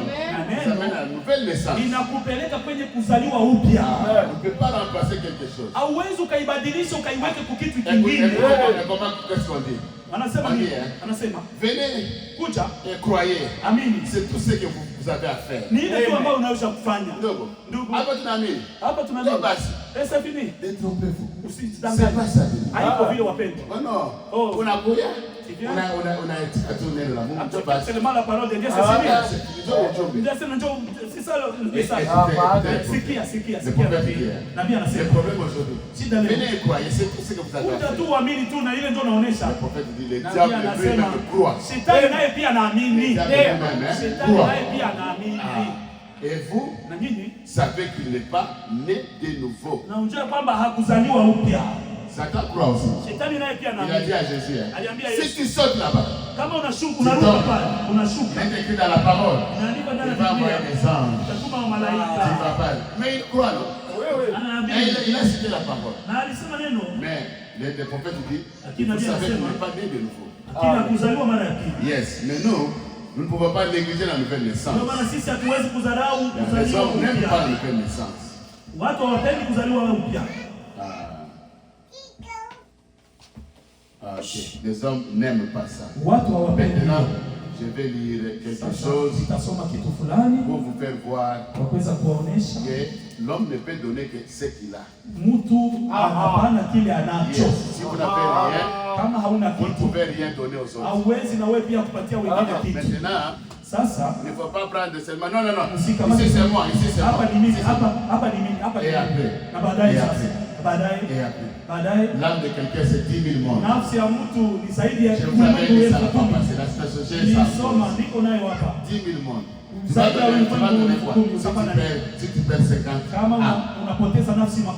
Et Dieu vient et te dit, donne-moi 50 000 mondes. Nipatie 10,000 ulimwengu juu ya hizo nafsi. Ndugu, Non, moi je peux pas jouer. mimi siwezi kucheza. Moi je peux pas jouer. Mimi siwezi kucheza. Ok, je suis dans la prédication. Niko ndani ya mahubiri, nitamalizia kwa hiyo. Yes, je suis dans la prédication. Être conduit. Hubiri kuongozwa. Yes, être conduit. Kuongozwa. Oh, c'est merveilleux, bien-aimé. Ni vizuri wapendwa.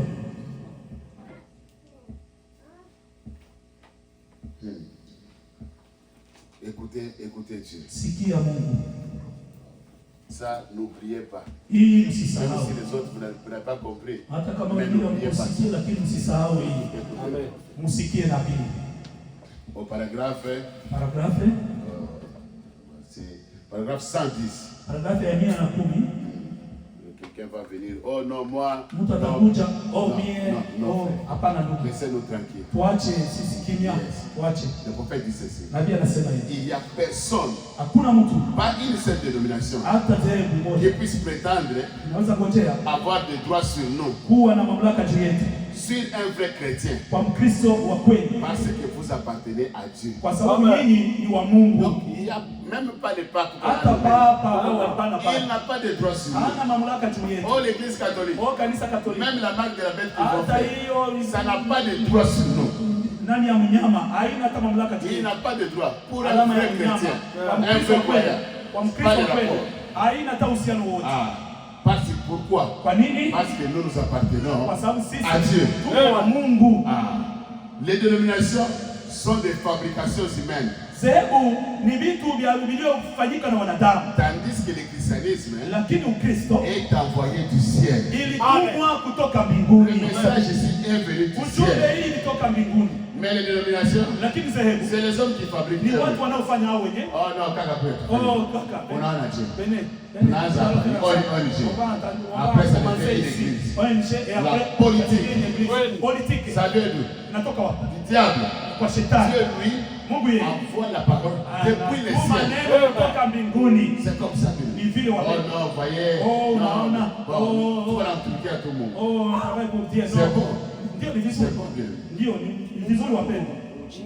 Une fabrication humaine. Hiyo ni vitu vya Mais wanadamu. le christianisme est envoyé du ciel. Lakini Ukristo ulituma mbinguni. Mais bien que nous ayons toutes ces choses, Hata kama utakuwa na hiyo aussi vitu bonnes qu'elles soient, vizuri kama vile des inaweza bonnes kuwa choses comme nous rassembler et avoir de bonnes kama vile réunions, inatukusanyisha na kuwa na mkutano des bonnes mazuri, relations sociales entre nous. kuwa na uhusiano mzuri yetu, Pourtant, tous lakini sote nous sommes confrontés à la vie éternelle. wale sio wote tuko pale kwa kukutana juu ya ufalme wa mbinguni. C'est dire ceci. Ni kusema hivi, Nous pouvons être ensemble. tunaweza kuwa pamoja. Non, venez. Oh, kuja. Mais Oh, mpendwa, c'est kuja. l'église de la famille. Hiyo ni C'est kanisa nous. c'est- ya familia au ni Mais sisi. et vous, Lakini et nawe les prédicateurs, na mhubiri nous tous, sio nous wote. sommes confrontés. Sio À quoi? wote. Tunatarisha À la vie kwa éternelle. uzima wa Parce milele. qu'il ne s'agit pas de ça. Kwa sababu haiko Il hivi. s'agit de la vie Ni éternelle. juu ya uzima wa Maintenant, quand il milele. s'agit de la vie Sasa éternelle, kama ni vya uzima wa on milele, doit être sérieux. unapaswa kuwa seria ndugu. On doit être sérieux. Unapaswa kuwa Tu ne seria. peux pas venir donner quelque chose. Hawezi kuja On kupana demande kitu. ça, tu as trouvé Wanakuomba ça. wewe ulipata Ce n'est hiyo. pas dans la parole. Haiko ndani ya neno.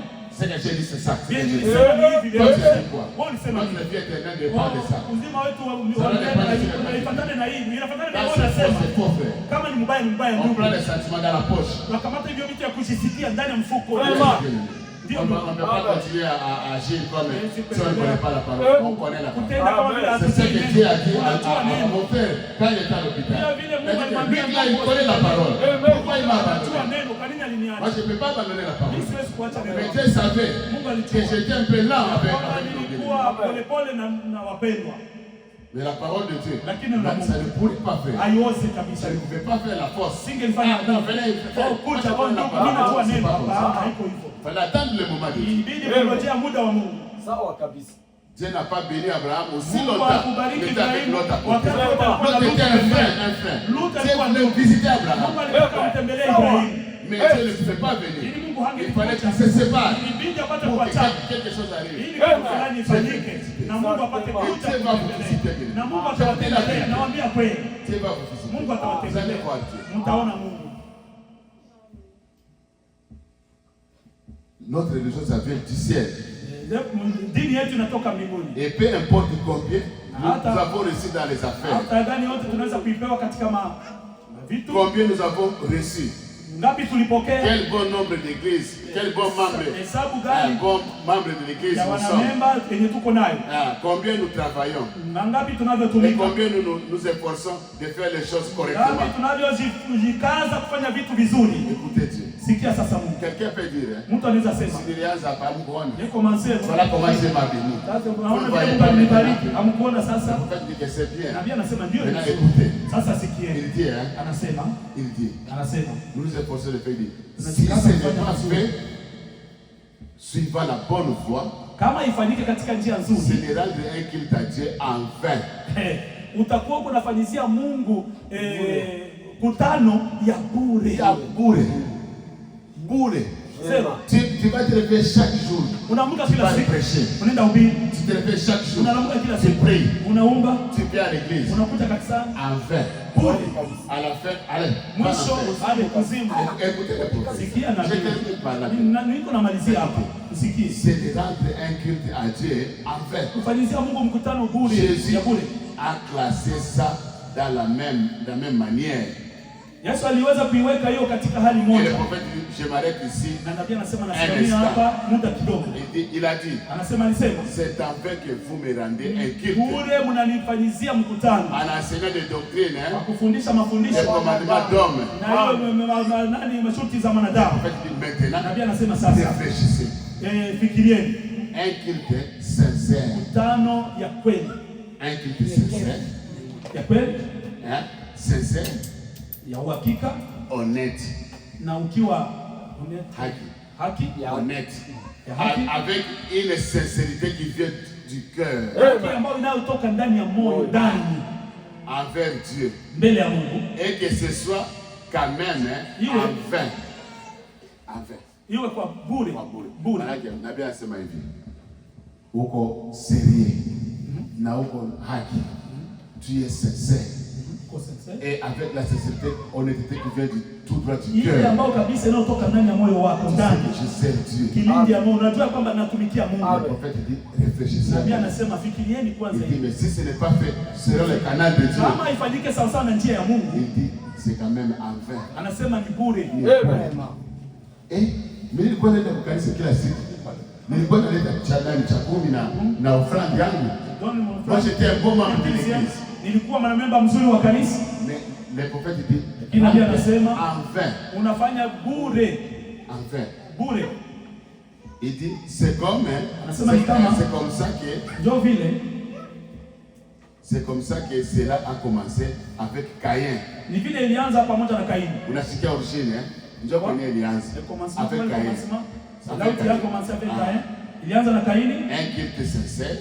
Mkutano kabisa halisi. Au jardin d'Éden. Kwenye bustani la Eden. Mais qui a été rejeté. Lakini ambayo ilitupwa. Très religieux. Ilikuwa ya kidini. Très religieux. Kidini sana. Kidini sana. Mimi kile ninapenda kaka Mbongo. Anapenda Mungu sana. Qui vous dit que frère Mbongo aime Dieu sana comme ça? Non frère. Hapana ndugu. Maintenant, amenez la parole de Dieu. Leta neno la Mungu kwa Mbongo uone sasa. Amenez la parole. C'est ça le texte. Hiyo ndio kipimo. Mbongo anasema hapana. Faux et absurde. Allez, bure zero. Service en vain. Ni kazi bure. Devant Dieu. Na mbele ya Mungu. Retirez-vous de moi. Toka. Je vous ai jamais dit. Mumtoe kwa kumjua. Ndio iko hapa ninamalizia. Un service sincère. Kazi kabisa ya Afrika inayotoka kabisa kwa Mungu. Très religieux. Kidini kabisa. Yeye akosake kanisa. Ne manque pas l'église. Tous les jours à l'église. Tous les jours. Kila siku. Religieux. Kidini kabisa. Mais il a des choses qu'il cache. Lakini ana vitu anayoficha ficha. Kweli kabisa. Sorcier. Il cache des choses. Sorcier. Ana cache des choses. Mais il veut rendre un culte à Dieu. Non frère. Non sœur. Ça ne passera pas devant le message. Ça ne peut pas passer. Parce que c'est la parole.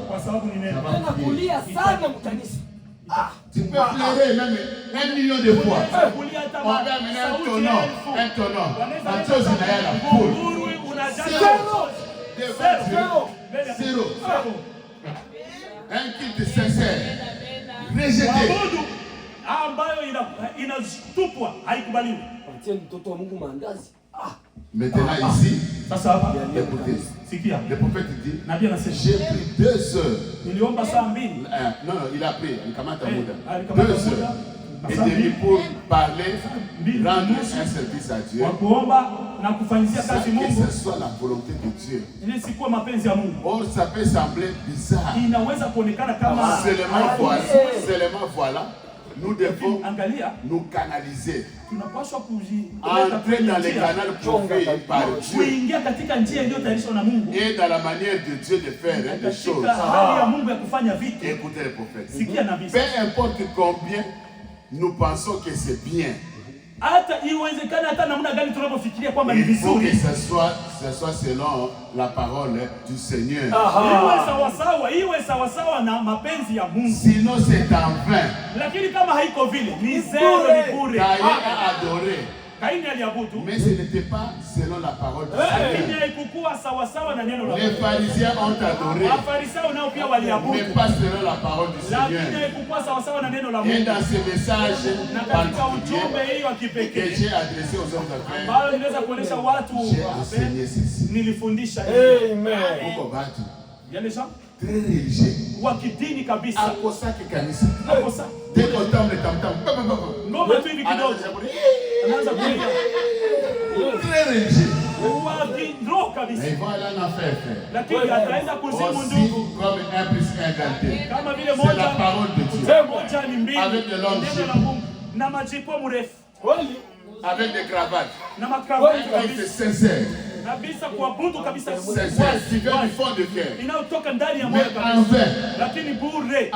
Bure ndio. Parce que quand on te présente la parole. Sasa sema nakuonesha nini? Unakataa. Là tu veux qu'on fasse. Sasa unataka bafanye nini?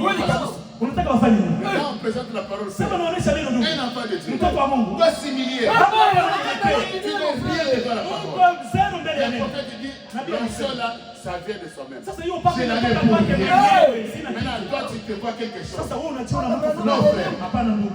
Moi, si Dieu me dit, Mie kama Mungu ananiambia, non, quand tu vas monter là-bas, Mungu nike sauta moi je panda ne suis pas pale. avec toi. Mimi siko pamoja na wewe. Ndugu, Nitaketi pale. Peut-être en jouant le piano. Wengine kwa kupiga Quelqu'un piano. va prêcher. Na mwingine Ta vie atahubiri. aussi va changer. Na mimi nitabadilisha. Mimi nenda Quel mbinguni. est mon problème? Shida Qui vous dit que parce que vous prêchez, vous irez aussi? Wewe tu unahubiri ndio unaenda mbinguni. Hapana. Hakuna ndugu. Caïn a adoré. Kaini Ça aliabudu. n'a pas marché. Alipitembea alikuwa vizuri. Usikiana mngumi vemba. Bupi frere. Bupi kabisa. Attendez. Merci Je vais Seigneur. vous lire, bien-aimé. Ngojeni nitawasomea ndugu. Je vais vous lire. Nitawasomea. 117. 117. Ah, je vais aller, non, alors avec 114. On va terminer, bien-aimé. Retenez ça. On peut rendre un culte déjà trop religieux. Unaweza kufanya mkutano na watu wanakuwa wa kiroho sana kabisa. Trop religieux. Laodicea watu ya kiroho. Mais ils n'ont pas Dieu. Lakini hawana Mungu. Dieu est dehors dans Mungu Laodicée. iko nje ndani ya Laodicea. Wako nje tutaviona siku ya Jumapili na ukuja. Mungu iko napiga Dieu wote. n'est pas dehors. Kwetu sisi Mungu haiko nje, iko ndani ya roho yetu. Maintenant, 14. Sasa remarquez. Sasa tambueni. Il a utilisé un mauvais canal. Aliweza kutumikisha njia Pour le mbaya. faire, il a consulté les chefs de 50, de 100 et de 1000. Ule mfalme wa 100 njia mbaya. Ils ont tous été consultés.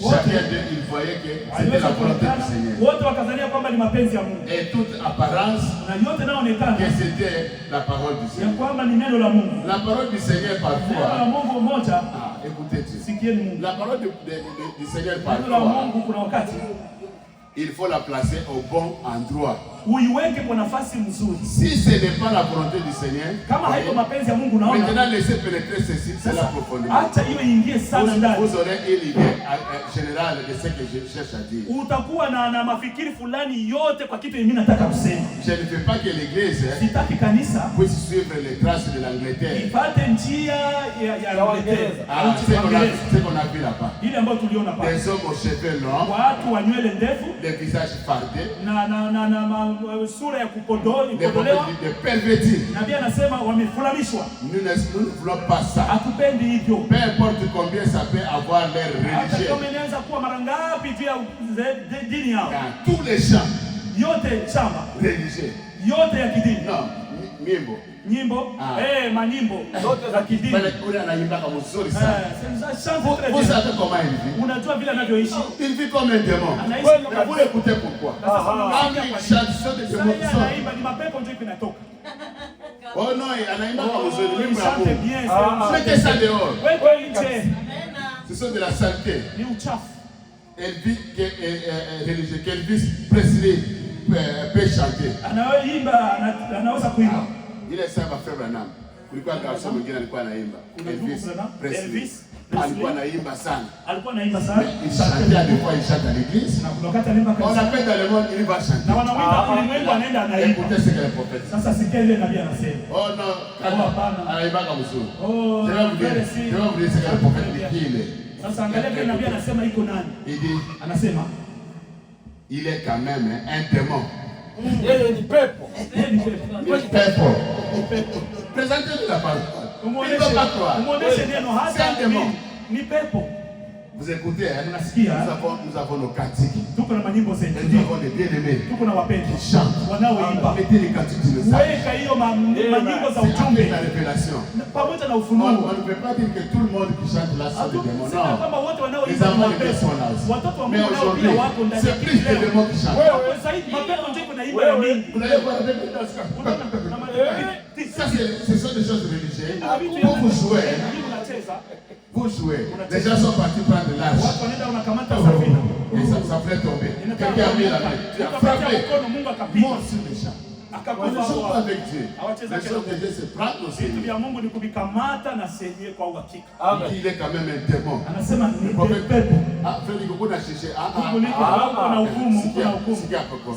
je ne suis pas juge. Mais ça a l'air fruit qu'on lakini on va les connaître, vous voyez. Utawajua nini kwa matendo yao? Oh, il est pentecôtiste. Oh, ni mpateko. Mais ça ne change rien. Haibadilishe kitu. Ça vous voyez. Hiyo mnaona. Vos fruits rendent témoignage. Matendo yenu inaonyesha inashuhudia ile ulicho. L'esprit aura beau venir sur lui. Roho itakuwa vizuri iwe juu yake. Il pourrait parler en langue. Anaweza kusema kwa lugha. Il pourrait pousser des cris. Anaweza kupiga hodi. Il pourrait guérir les malades. Anaweza kuponya wagonjwa. Jésus a dit. Yesu alisema. Plusieurs d'entre eux. Wengi katikati yao viendront à moi. Watakuja kwa ce jour-là. Kwa hiyo siku. Et diront Seigneur. Watasema Bwana. N'ai-je pas fait ceci et cela? Tenda hili na hili. Et je dirai. Na nitasema. Retirez-vous de moi. Mtoke mbele yangu. Vous écoutez, hein? Nasikia. Vous qui commettez l'iniquité, je ne vous ai jamais commis. Ah frère, un culte sincère. Oh, j'ai travaillé pour ça. Je t'ai jamais connu. Pourquoi? Parce que toi tu commettais l'iniquité. C'est quoi? C'est connaître la vérité. Il refusait de faire la vérité. Toi tu connais que ce n'est pas la parole. On te présente la parole. Tu refuses. Mais tu dis, je vais servir. Qui a mieux dit ça? Jésus va te dire, je ne t'ai jamais connu. Même si tu pries les malades, ça ce n'est pas notre problème. Tu peux parler là. Le problème c'est la parole. C'est la parole. On va voir là où tu vas. Alléluia. Supportez-moi, bien-aimé. Je vais dire un endroit là. Vous allez voir là où le prophète dit pourquoi vous êtes ici. Parce que vous étiez une partie de Dieu. Allons-y. Allez écouter ça. Allons-y, frère. Yes. Vous qui commettez l'iniquité. Nous devons être des vrais, authentiques chrétiens. Et la seule manière pour nous d'y arriver, c'est de faire face à cette question ici. Pour être de vrais croyants, nous devons faire face à quoi? À la vie éternelle. On n'a pas pris la parole pour rien. Pourquoi beaucoup est offert? Non, si c'est l'amitié, frère. Mais on va chercher l'amitié avec les enfants de Trump. Ah, pour qu'on puisse gagner quelque chose avec les enfants de Félix. Mais on va faire les relations avec nous. Qu'est-ce qu'on sait pas prendre chez moi? Qu'est-ce que les frères vont prendre? Et l'amitié là, ça va nous faire. Ça va nous amener où? Mais nous devons être sérieux avec les choses de Dieu. Amen, amen. Amen. Parce que c'est la vie. Kwa sababu ni uzima wa milele. Kaka kuya hapa niliona hapa. Sasa fanya kitu. Si cette histoire va déranger notre vie. Kama hiyo kitu itaharibisha uzima wetu wa milele. Ndugu wale, awache pembeni. Hapana, ndugu. Moi je suis déjà là. Niko pale tayari. Si vous me dites ça, je ne peux pas laisser ça. Parce que moi je suis déjà là. Kwa sababu mimi niko tayari. C'est ta position. Hiyo ni vendre ton droit de reste pour des bêtises. Utapoteza uzalio wako wa kwanza juu ya vitu vichafu. Mais les jours tu vas pleurer pour chercher le véritable Saint-Esprit. Tu n'en auras plus. Roho Mtakatifu wa kweli na hautapata. Itakuwa imeisha kwako. Il n'y a qu'une seule forme de la vie éternelle. Na tu hali moja tu ya uzima wa milele. Et elle vient de Dieu. Na inatoka kwa Mungu. Et il a prédestiné chaque créature qui allait un jour la voir.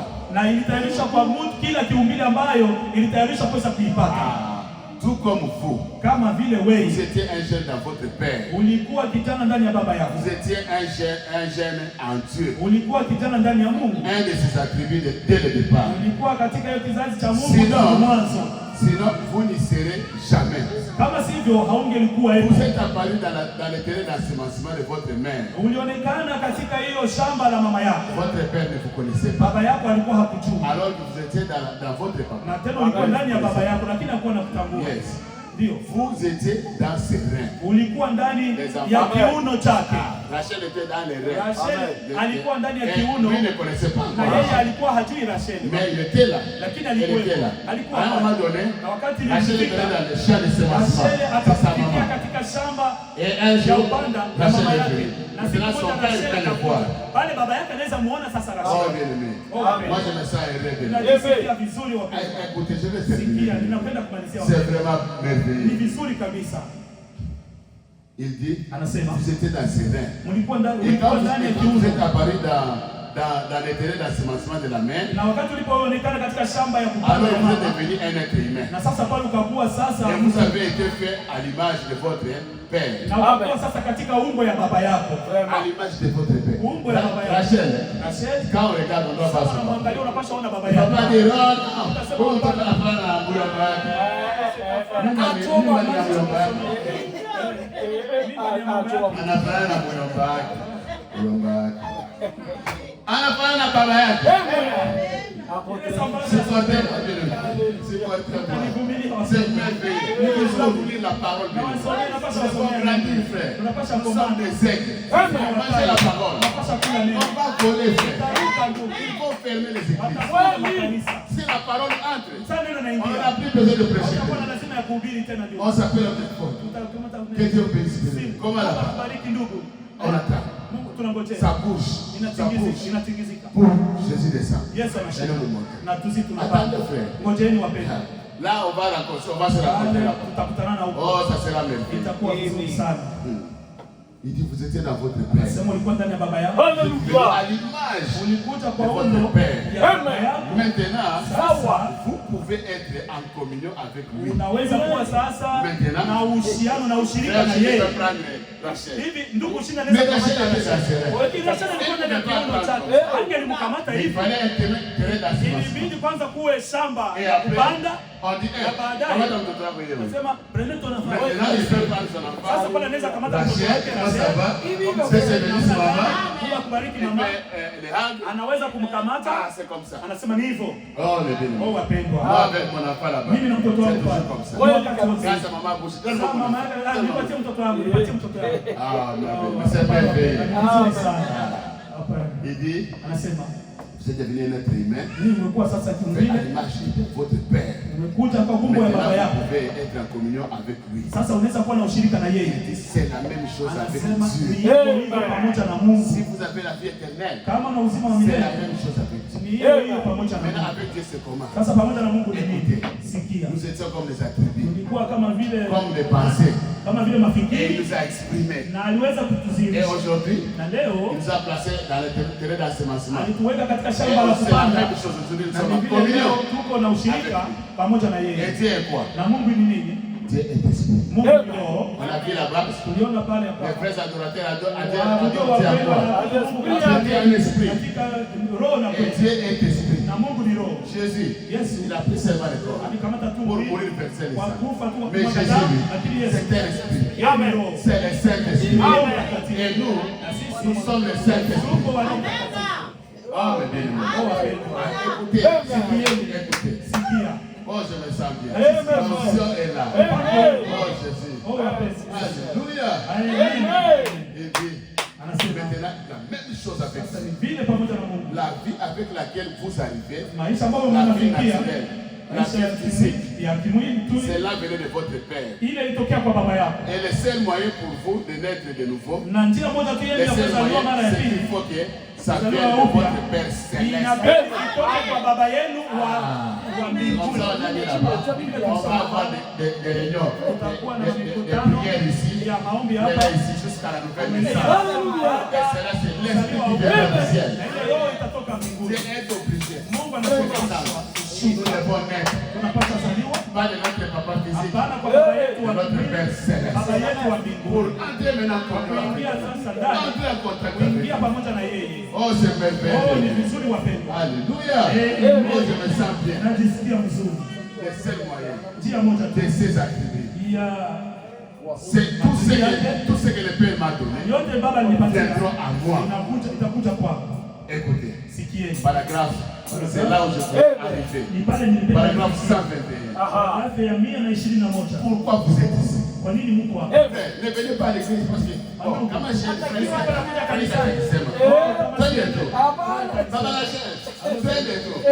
pas comme ça.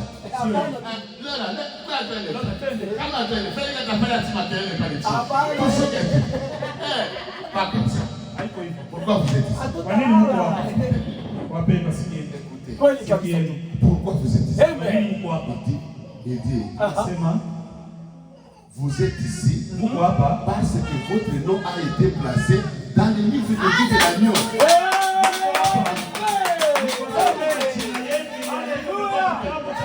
Le message, c'est pas pour tout le monde. Je vais vous montrer encore. C'est pas donné pour tout le monde.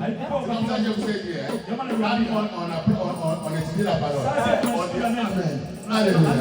Alléluia. On ne peut pas arrêter.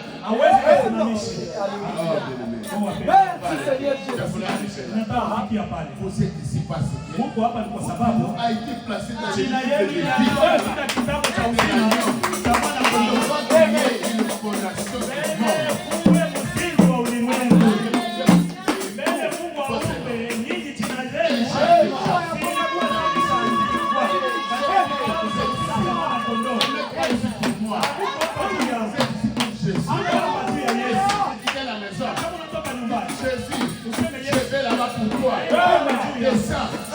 donne la parole à celui qui me parle. Parle-moi. Moi, je suis un canal. Ne regardez pas les apparences. Je n'ai rien de bon. Mais c'est lui qui m'a choisi. Si c'est le vrai canal, bien aimé, faut vivre vos choses. Moi, je les crois comme ça. J'ai dit à Dieu, va là-bas, va là-bas, va là-bas. Qu'ils ne soient pas tranquilles. Même dans leur maison, va là-bas. Si tu viens me parler, va là-bas. Mes frères, mes soeurs, j'ai dit ça hier ici. Lui qui ne vient pas ici à cause d'argent ou de quoi que ce soit, on peut rester ici sans pasteur. La parole sera prêchée. Il faut vite aller là-bas. On n'a pas besoin d'être pasteur. On n'a pas besoin d'être quoi que ce soit. Non, frère, mon souci, c'est Dieu là qui m'a toujours parlé. Il m'a toujours donné des visions. C'est le Seigneur Jésus. Je vais voir ça. J'ai dit ça aux amis. J'étais à la maison. Moi, je ne sais pas nager. Je suis venu dans un grand bateau. Dans l'eau. Comment je vais sortir? Et le bateau allait bouger. Je ne voyais pas qui conduisait le bateau. Seul un grand bateau. Mais comment je vais sortir? Et c'est parti jusqu'à à l'extérieur. Et j'ai sauté. Et je voulais partir. Et le bateau rentrait, frère. Ça rentrait. C'est après j'ai regardé. Oh, mon téléphone est resté dans ce bateau. Et le bateau était déjà rentré dans l'eau là-bas. Et j'étais là. Et j'ai senti dans mon cœur. Mais toi, tu peux prononcer la parole. Tu as besoin de ton téléphone. La décision là, ça vient. Si vous êtes en dehors de vous, j'ai dit, je vais mon téléphone. Le bateau est revenu, frère. À vitesse. J'ai pris mon téléphone. Et quand je sortais, un homme blanc qui venait pour rentrer dans le bateau. Je lui ai dit, non, j'étais parti prendre mon téléphone. Il m'a regardé, il a dit oui. Et le bateau est entré encore. Et avant que je le sorte de la prison, Dieu me disait, mais toi, tu peux prononcer la parole et la chose va arriver. Tu as vu avec le temps, tu as vu comment le bateau est venu. Qui a fait le bateau? C'est Dieu. Je vais prononcer la parole. Croyez-moi, bien-aimés. Au jour du jugement, vous entendrez cette voix. Que vos vies changent. Et dans vos vies, vous ne pouvez plus négliger la parole. Prenez la parole de Dieu dans votre cœur. Il y a des gens qui cherchent de se fournir de Dieu. Là-bas, c'est l'argent. Les gens regardent le nombre de gens. Le prophète dit, je m'en fous du nombre de gens. C'est ça y est là. C'est là-bas pour vous partir. Le prophète dit, je m'en fous du nombre de gens. De qui va venir ou de qui ne va pas venir. Quand tu nous montres ces choses, tu vas dire à mes enfants, dites-les comme ça. Tu es là-bas. Pour les gens, c'est pas pour autre chose. Bien-aimé, l'âme de quelqu'un, là-bas au ciel, je ne sais pas ce que je suis pas fait. Il va me payer quoi? Il m'a déjà donné la vie. Qu'est-ce qu'il va me donner? Quelle joie ça sera pour moi de voir là-bas. Je ne peux pas venir jouer avec vous ici. Je ne peux pas venir ici, commencer à vous dorloter. Non, frère, vous êtes des fils. Je ne vais pas venir jouer avec vous. Si c'est jouer, frère, je joue dehors là. Mais pour la vie éternelle, et vous et moi, nous sommes tous confrontés à la vie éternelle. On doit être sérieux. Il n'y a pas question de cabine ici. Il n'y a pas question de famille ici. Il s'agit de Jésus. Nous sommes une seule famille. Cette famille, c'est Jésus. Nous sommes Madame Jésus. Vous êtes ici parce que vos noms ont été écrits à toi la fondation. N'oubliez pas ça. C'est dans la prédication être comme ça. Et écoutez. Et puis je termine là. Oh bien-aimé. C'est tout à fait vrai. Amen. C'est ce que je vous dis. C'est tout à fait vrai. Si ce n'est pas vrai, c'est que Branham a menti. Là aussi, on dira mais aussi longtemps, Branham, c'est Dieu qui le parle. Moi aussi, je suis le Dieu de Branham. Et je répète Branham. Et si je t'avais dit la fois passée, les choses étaient chez les Kadaoché. Vous n'écouterez pas des choses contre qui que ce soit. Non, frère. C'est ça la parole de Dieu. Je ne peux pas venir ici parler de bêtises sur les enfants de Dieu. Votre nom, mis là-bas, avant la fondation du monde. Moi qui suis-je pour venir jouer avec vous? Qui suis-je pour jouer avec les hommes qui doivent passer dans les livres de vie de l'agneau? Et là-bas, il a tué l'agneau. Le nom là s'écrit avec les sangs. Tu vas prendre les sangs où? Les sangs de Jésus. Pour remettre le nom là-bas. Même lui-même, ne dit pas. Vous allez jouer avec les hommes. Alléluia. On ne joue pas. C'est le message. Ce n'est pas celui pour tout le monde. Je vais lire. Il dit, vous êtes un jeune spirituel qui vient de votre Père Céleste. Une partie de la parole de Dieu. C'est ce que vous êtes. C'est ce que vous êtes là. C'est la parole. Il partit de la colonne de Dieu. C'est ça votre parole. C'est le fait. C'est fait là, tu vas prier d'abord. Des fois,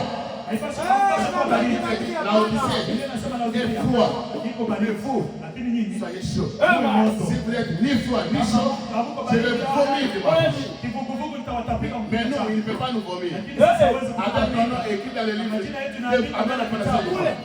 Lui-même ne peut pas effacer. C'est pour dire, il ne peut pas vous perdre. Peu importe ce que vous pouvez faire. Les erreurs que vous allez commettre. Il vous prendra la chicoter. Mais vous êtes toujours seul enfant. Il y a des jours qui seront au ciel.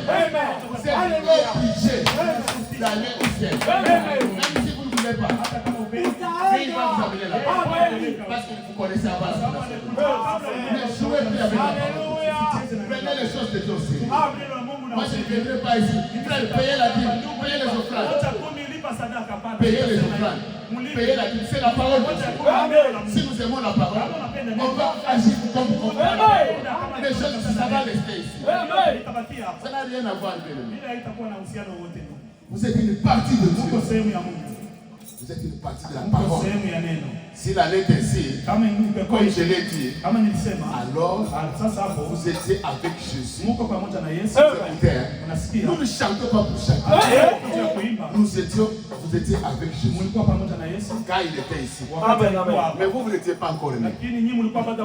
Nous, on n'était pas encore nés. Même nos parents, nos arrière-grands-parents, ils n'étaient pas encore nés. Mais là-bas, nous avons la famille.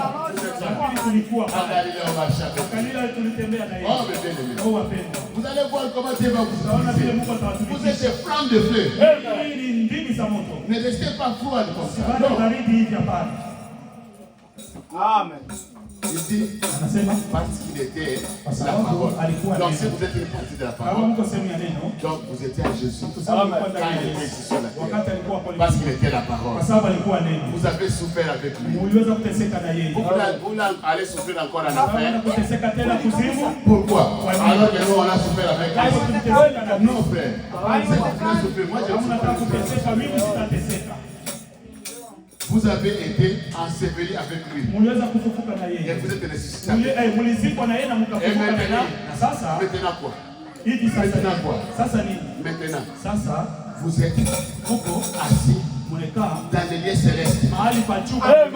Christ. Vous n'êtes pas n'importe quoi. Ne jouez plus, frère. Vous êtes assis dans les lieux célestes à Christ.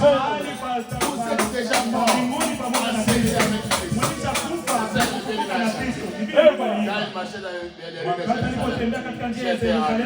Nilikuwa ndani yake. Na sasa comme Rachel. Maintenant Rachel est manifestée. Nous aussi nous étions en lui. Nous étions dans les reins de Dieu. Nous étions dans sa pensée des actes, dans son gène. Et aujourd'hui, nous avons manifesté. C'est comme ça nous chantons. Et quand nous chantons au ciel là-bas, c'est incontable. Et c'est la vérité. Vous étiez à moi. Vous avez souffert avec moi. Nous sommes allés dans le temps. Et maintenant, comme nous sommes là, ici dans les lieux célestes, les gens je suis la colonne de feu est ici. C'est pas un Dieu mort. C'est pour qui je te parle. C'est pour toi. Un Dieu qui écoute. Un Dieu qui bouge. Là, il vient ici. Il va bouger. Et vous le verrez. Que le Seigneur vous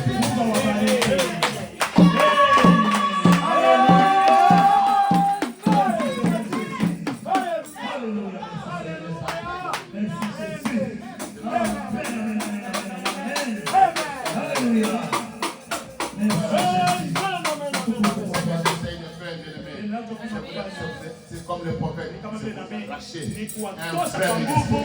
un vrai ministère, un vrai serviteur de Dieu doit lâcher les enfants de Dieu entre les mains du diable. Il ne peut pas dire non, laissez celui-là. Non, tu n'es pas serviteur de Dieu. Tu n'es pas un bon serviteur. Parce que Satan aussi c'est serviteur de Dieu.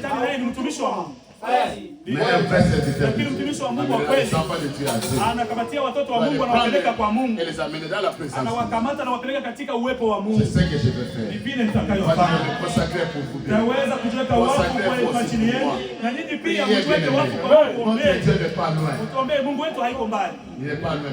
Haiko mbali. Vous allez le voir. Mtamuona. Vous avez entendu parler de la colonne de Pia feu. walisema juu ya nguzo ya moto. Ça sera la vie. Itakuwa hapo.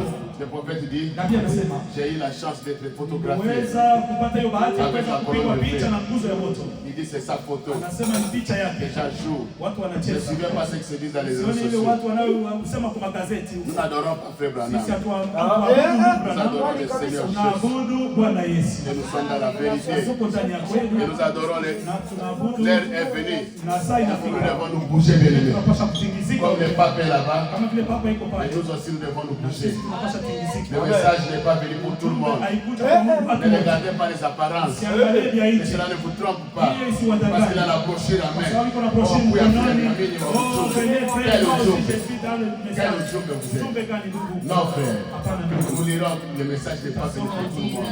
C'est pour un petit groupe de gens Kundi qui ndogo ont été ya watu. prédestinés. Waliotayarishwa C'est dans le nom wanachaguliwa. est écrit dans Wale le livre. majina yao iliandikwa katika Ah kitabu ouais, cha quelle Mwana-Kondoo. joie. Furaha Quelle gani? joie. Furaha gani? Vous étiez les étoiles du matin Ninyi mlikuwa qui nyota ya poussaient des asubuhi cris quand tu es créé. ambayo ilikuwa inalia Ce wakati n'est pas Yesu seulement quand Jésus était sur la terre. Nous alikuwa étions à lui là-bas. Et quand il créait, nous disions Alléluia. Gloire à Dieu. Amen. C'est ce que Dieu vous bénisse. Shalom.